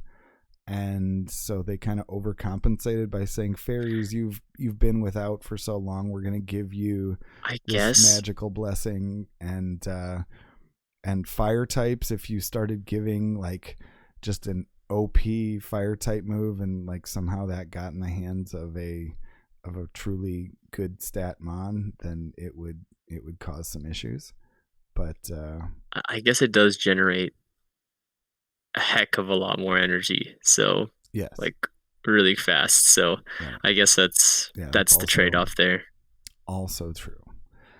So yeah. It will be interesting. I will definitely be interested to see if somehow or another we end up with a truly different meta that somehow could Whirlipede actually be meta. I mean, that's hype. That seems crazy, but if you've got a bug poison type and things like Razor Leafers and Azu are kind of your starting point for common meta, I mean, it wouldn't be completely beyond the realm of possibility that a bug poison could put a dent in things if it got the right moves. In you're saying Great League, or what do you? Yeah. I don't know. What's that? Whirlipede maxes at 1158. Oh, does it? Oh, geez. Yeah. Oh, you know what? I'm looking at Whirlipede and I'm thinking Venipede. So okay. Let's take this to another approach. Think about Little it. Cup. No, you can't do Little Cup. No, not Little Cup. Anyway. I mean, not Little Cup, but honestly, why do they give let's play Poke-AK for a minute. Niantic does everything for a reason. They do everything for a reason. So if there is a Pokemon like Whirlipede that is not eligible for Little Cup and it's not going to show up in Great League, what do you think the likelihood is that next month we get 1,000 CP cap cup and that it is relevant? I think that that's what's going to happen. I think that if they do that, I will just be so disappointed in them. I think that's what we're going to see. I think just because I hadn't really fully digested it, I'm guessing other people have thought longer and harder about it, but I was thinking Scolipede, and obviously it's not Scolipede, it's Whirlipede, and I'm thinking there's going to be 1,000 CP. So you think there's going to be a secondary CP, or like a secondary base, or first stage base, or first stage, right? Stage it'll page, be cup. a cup that has 1,000 CP cap, probably. I mean, maybe it'll be something else, but 1,000 seems like a round number, and it's what they would go with. And they, instead of being a Pokemon that has never evolved but can evolve, then it's going to be middle stage evolutions. Adolescent cup. Middle stage evolutions, 1,000 CP Jeez. or lower, and so somehow they're going to manage to make Whirlipede something. And it makes no sense to reference Whirlipede in this for any other reason. Like, there's really nothing. And I don't think it's going to drastically change Vespiquen. It'll make it slightly more interesting and varied in terms of the way it can be used, which it's already pretty varied. But I don't think it changes a lot because it already has access to moves that can generate a lot of energy. And Drapion kind of in the same vein. Drapion could change. Drapion could become more relevant potentially, because dark poisons are obviously a relevant type already, and arguably all the fast moves from Drapion are slow, except for does it have Fury Cutter or Infestation? It has a bug type move. And with bug type moves not generally being fantastic, maybe it will make it marginally better. Right. Yeah, I agree with that. But I definitely think that they have thrown Whirlipede on that press release for a reason. That's interesting. Yeah.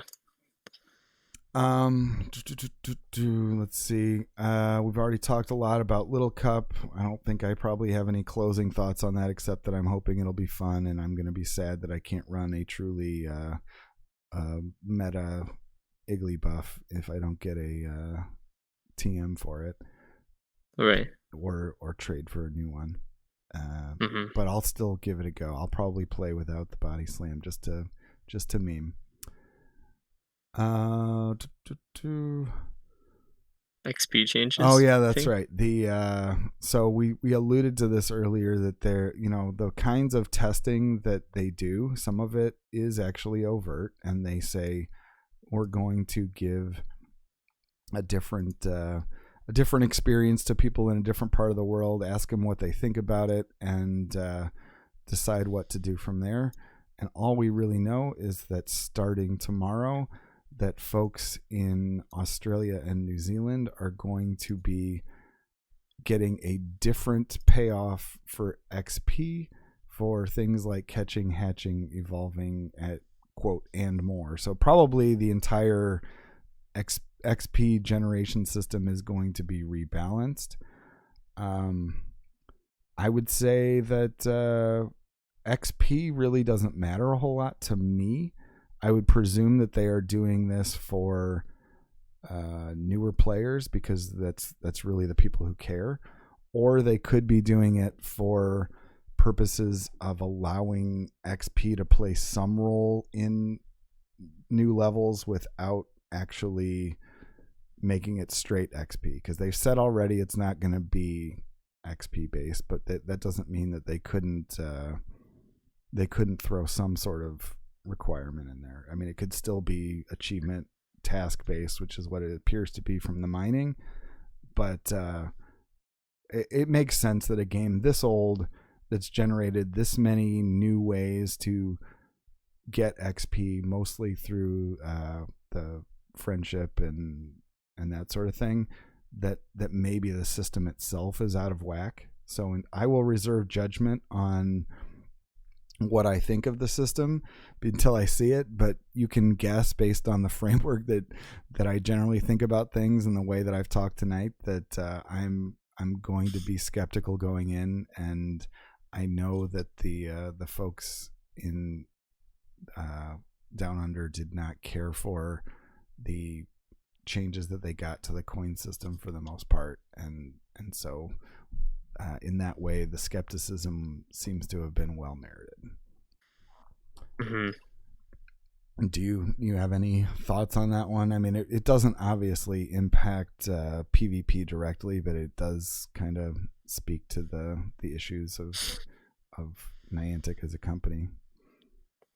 Yeah, I think that it's going to be interesting to see how they are able to update XP in the future. It seems like it's always the case that they're vague, but as far as these testing stages, I feel like we don't really have much information yet. So it'll just be interesting. I don't really want to say anything more about you want to them being terrible. We've said enough negative things that you think without proof. Let's let it sit at that. But that could be a part of the Stockholm syndrome that I have. Yeah. You don't want to say bad things about your master. Yeah, no, never. But see. I'll just get back on my hamster wheel before they yell at me again. But yeah. Let's see.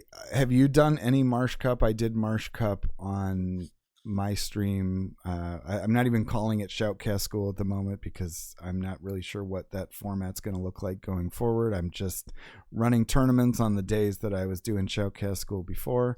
And the one thing that I thought was significant was I actually made it a practice tournament, and I did it based on more than one person telling me, A, I need practice, or B, Abhinav said that he would not participate if it was ranked because the new system that Sylph has given us this season really still incentivizes people to seek out those large tournaments. And because you can only rank 6, people who are kind of rank grinders, if you will, they really do care about participating in big tournaments as opposed to just a certain number. So now that there are less opportunities, smaller tournaments are less appealing. So I thought that was an avenue that I hadn't particularly given much thought to, but it does make sense that how rational players who are concerned about their ranking would make those decisions.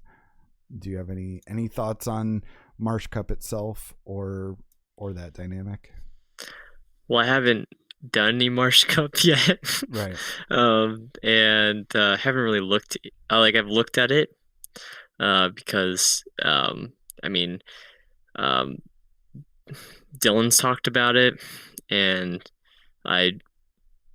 that's like it for me. But I know he's been successful, but yeah,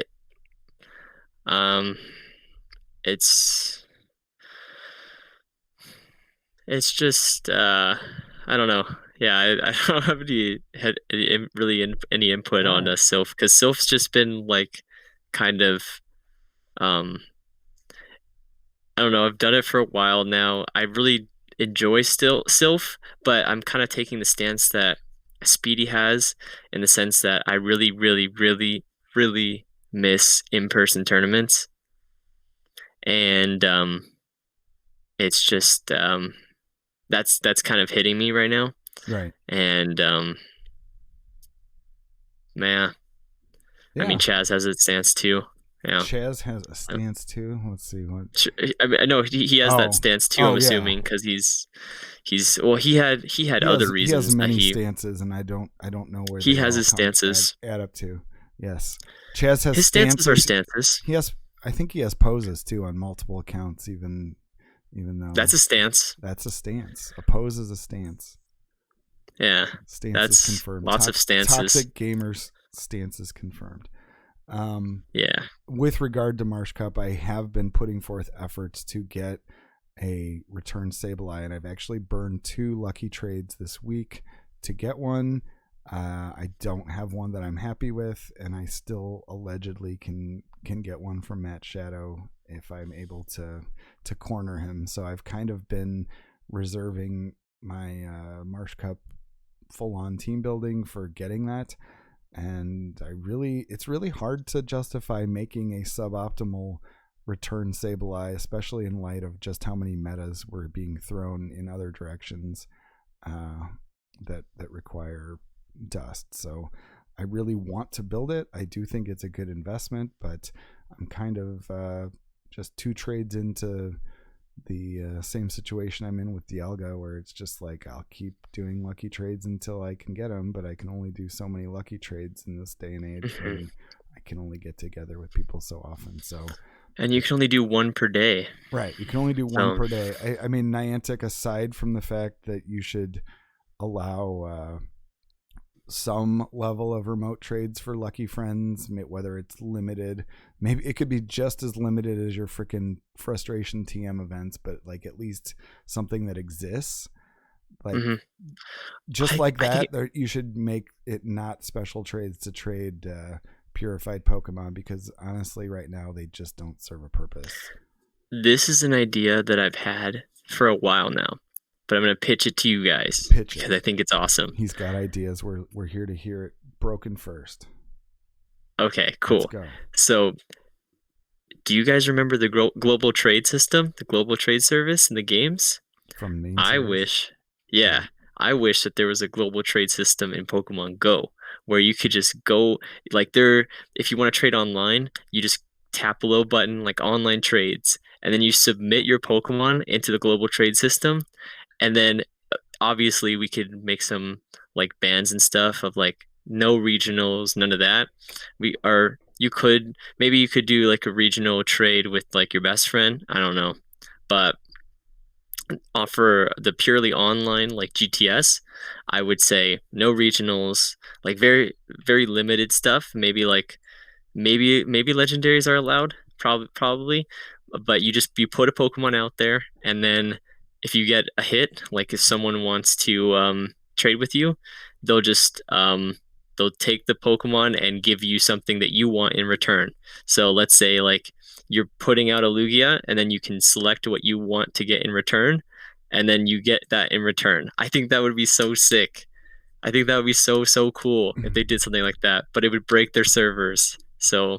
And the sad truth is that once we get the Pokemon Home integration, which I would not be shocked to see drop this week, that they could very well come up with some sort of way through Pokemon Home that we will be able to make what effectively amount to remote trades through Pokemon Home, and they will charge us for the privilege. And all of this talk that we've done about how we shouldn't give them our money is going to suddenly be wiped away as we're all frantically on the hamster wheel. We're all trying to frantically take advantage of this new system, which could change at any moment, just like the system where shadows were tradable as lucky trades and that sort of thing. And we'll all just be like, how can we do it? How can we do it? Spend money, spend money, spend money. And then they'll change it. And then we'll all be hooked already. Nice. And we'll all just remember the good times when we were able to execute that one trade where you can't do it anymore. Yeah. The good times. Nice. Remember the good times, everybody. Yeah, exactly. So the good times. Yeah. I mean, I look forward to the Pokemon Home thing. I really do. I just I hope and pray that they don't find another way to just really cynically monetize it in an ugly way. Oh, they're going to. Oh, I know that they'll monetize it, and I'm okay with them monetizing it. In a really cynically ugly way. I want to believe that this won't happen. You want to believe there's good in the world? I want to believe there's good in the world. Jiggly wants to believe there's good in the world, but I also believe that I'm going to play Jigglypuff Spotlight Hour and I won't get a single shiny out of the entire experience after I grind. Oh, and are you going to pay for incense? No, you already have incense. I already have it. So yeah. I won't need it. I mean, Spotlight Hour, let's be real. You don't need incense. You don't. You don't, but people use Although, cycle back to the theories that people who use incense get a higher shiny rate on the incense spawns than they do on the wild spawns. That's always been a conspiracy theory that's been out there, and not one that I can disprove. It's not one I can disprove, but I can't prove it either. It's anecdotal, but you know all the good legendary. I think I've only gotten one hundo legendary. I think I have four now. But I didn't used to have any, but they all came like really fast, like really quickly, like really close together too. All of the ones I've gotten have all been premium passes except for one. So I can't, including guys, including the Giratina that ran from me. That was a premium pass. So imagine how bad that felt. Yeah, sorry, I didn't mean to like bring hopes down or anything, or like kill the vibe, but remember when I was pretty crushed on that day. Remember when the worst complaint we used to have was that EX raid system where they gave us free raid passes to actually engage in an event that involved a bunch of people coming together in one place to do something that was actually interesting at the time. And our biggest complaint was the fact that they just did a ham-handed job of actually implementing the system as opposed to like finding ways to squeeze money out of it. Like, remember when that was our biggest complaint? And now this is where we are. Yeah. I don't know. I feel I'm kind of convinced like Resistive is saying that he's also felt the same way. It's like I'm almost convinced that they want you to spend money for IVs, but I need more evidence because I feel like this is such a small sample size. Because I think like I know my locals also have spent money on raid passes and gotten good IVs too. Right. So it's not just me and Resistive.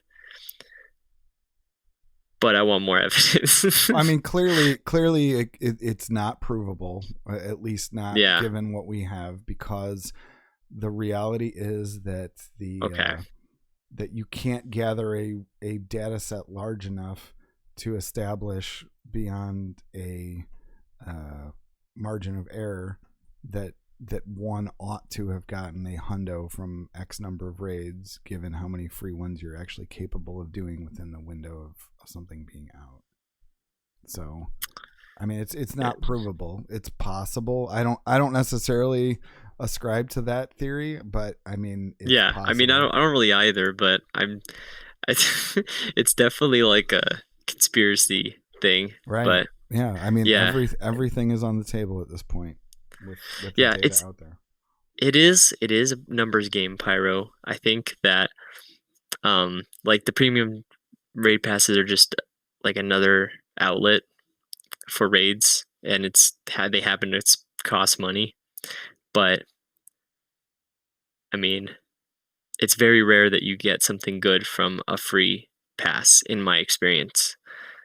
Like, I feel like I would have remembered if I got a good raid boss out of a premium, and the one that I do remember was Reshiram, and that's my pride and joy. But other than that, I really don't remember anything good that I've gotten from a free pass. So maybe it's just a coincidence. Live in truth. Do not get me started. I mean, it's clearly the actual reasons why the remote raid passes are different and why they limit you to 3 at a time. People wondered at first, why do they limit you to 3 at a time? What's the logical reason for that? What is the logical reason for limits in general? But like, I mean, do you realize now? You realize now what the reason for the limit of buying when you have 3 or less is, right?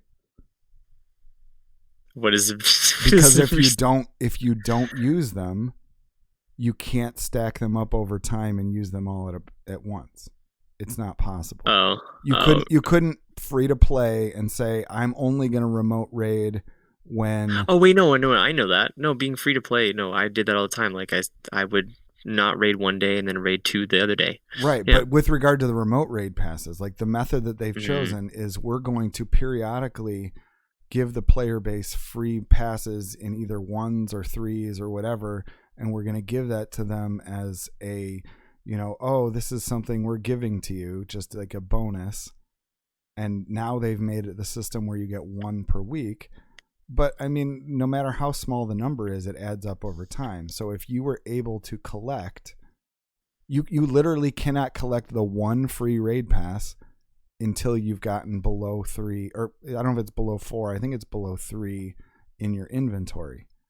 And so literally you can collect absolutely no free assets from this thing that they're telling you they're giving you, even if in the past you've been buying them in bundles of 3s, as most of us have been trained to do. Buy them in bundles of 3 because they're cheaper.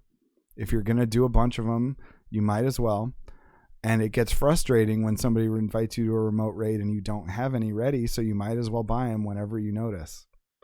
And so then if you've been the good little hamster and you've bought your raid passes every time you notice you're low, then you can't even claim the free one until you've spent one.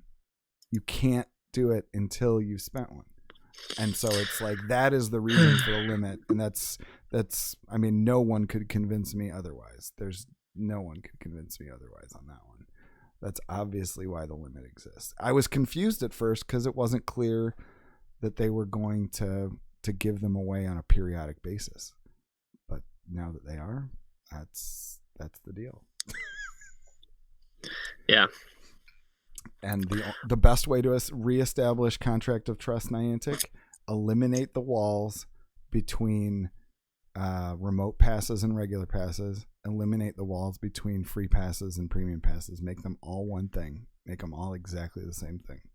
You do that, and it opens up really big, wide doors for a huge chunk of the player base to play the game free to play. Still, plenty of people will raid like crazy on lots of things. But the bottom line is that like those walls are created artificially and intentionally to control your behavior, and it was previously logical, understandable, and not so ethically suspect, but now it's completely ethically suspect if you are this good corporate citizen that you always claim to be. Mm-hmm. But they won't do that. They won't do that. Contract of trust has no meaning. Anyway, we are digressing yet again, as Jiggly is wont to do. I feel like I don't want to forget to mention. I feel bad burying this at the back. Mr. Dr. Pants and I running the Midwest region of the Turkey Tourney, which I really hope will be a big fun thing. I mean, I don't know exactly what kind of numbers I can hope for. I know that I've noticed that some of the things like the Midwest Madness Mega that we often have, even though I don't participate, have had some dwindling numbers. So I hope that doesn't translate to something like this.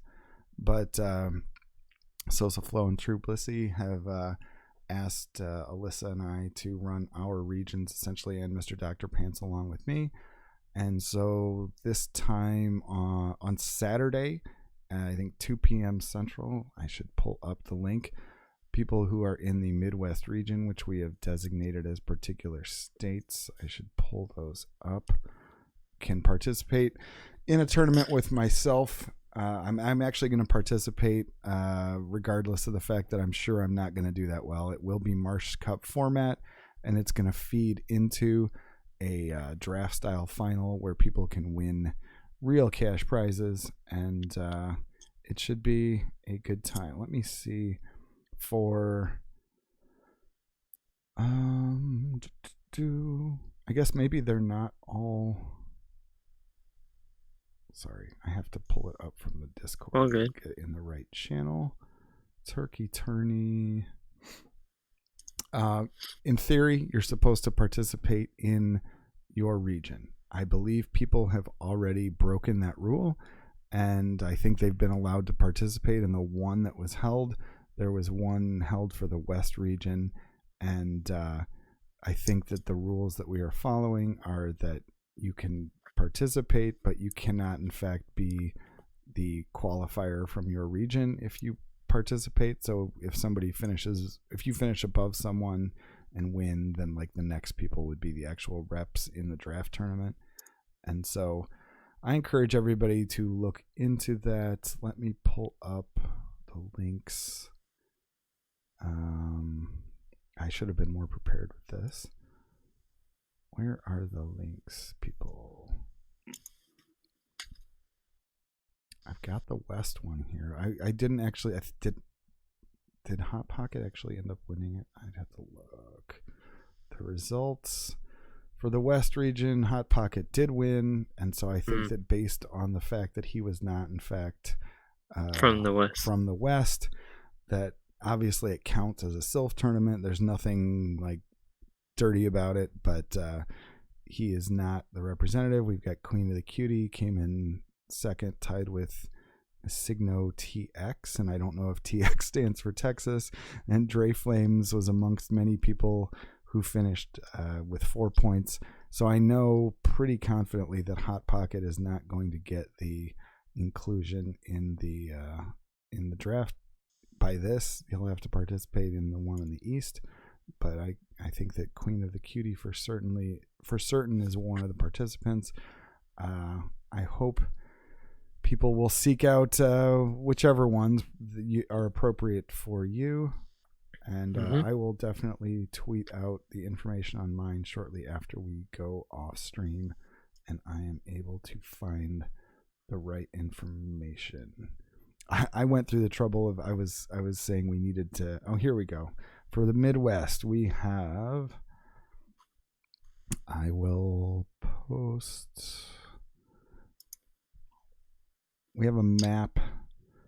Midwest, North Dakota, South Dakota, or basically North Dakota, south to Kansas, and as far east as Ohio and Kentucky are all part of the Midwest.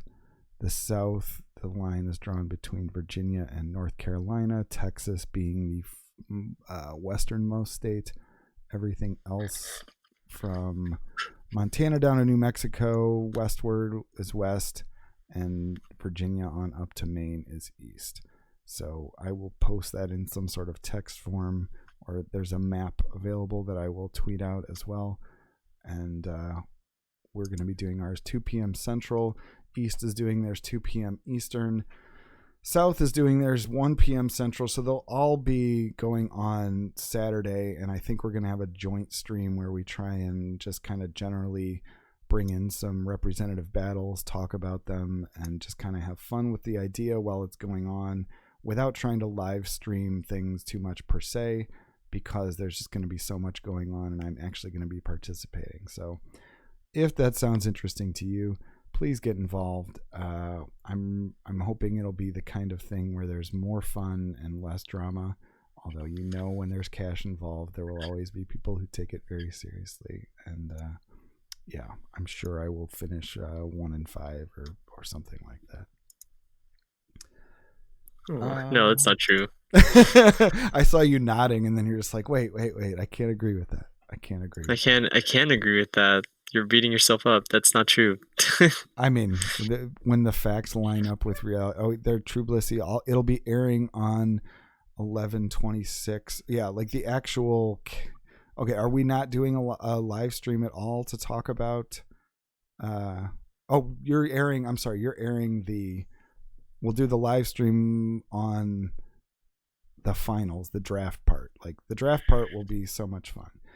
There's no schedule for remote raid pass give out, so you can't schedule collecting. Yeah, exactly. Well, there is a schedule, but it's pretty limited now.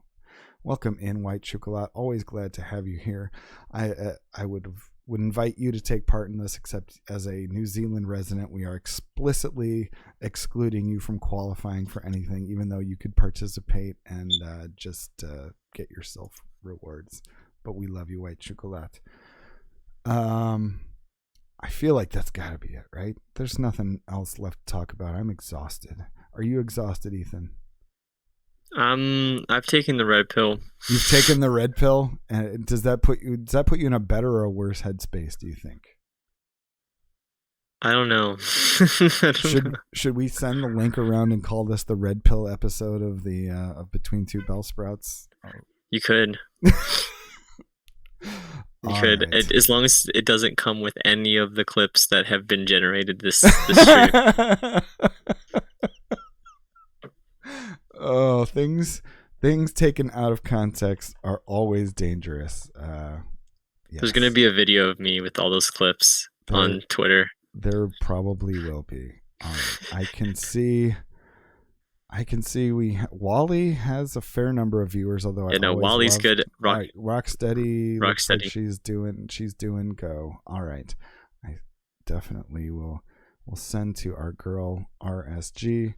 Mm-hmm. Everybody give her some love. It was unfortunate that we didn't get an Alyssa appearance. I'm gonna assume, I don't hold that against her. I hope that she's not extremely stressed out from that traffic that she had to deal with. I know that frustration of coming home from vacation and you're already on a little bit of a down, having to get back to Monday, and you and I think that's what it is. You get extra traffic to deal with on top of everything else, and so she didn't make it back. Always be hoeing, people. Hang out with Rocksteady and follow the motto: always be hoeing. Always be hoeing. Rock GYRL. I always have to double check that because I'm so good at misspelling things. We got it right, folks. We got the countdown going. Thank you for tolerating me, and thank you for being the sad punching bag for almost the entire time, since Wallower couldn't be here the whole time. I hope that your emotions have not taken too much of a beating, Ethan. And I'm fine. I'll leave that to GBL. All right. Raid is ready. Good night, everybody. Come on back whenever I tweet something random and go live. Good night. Okay. Bye, guys. Oh, man. What a freaking episode.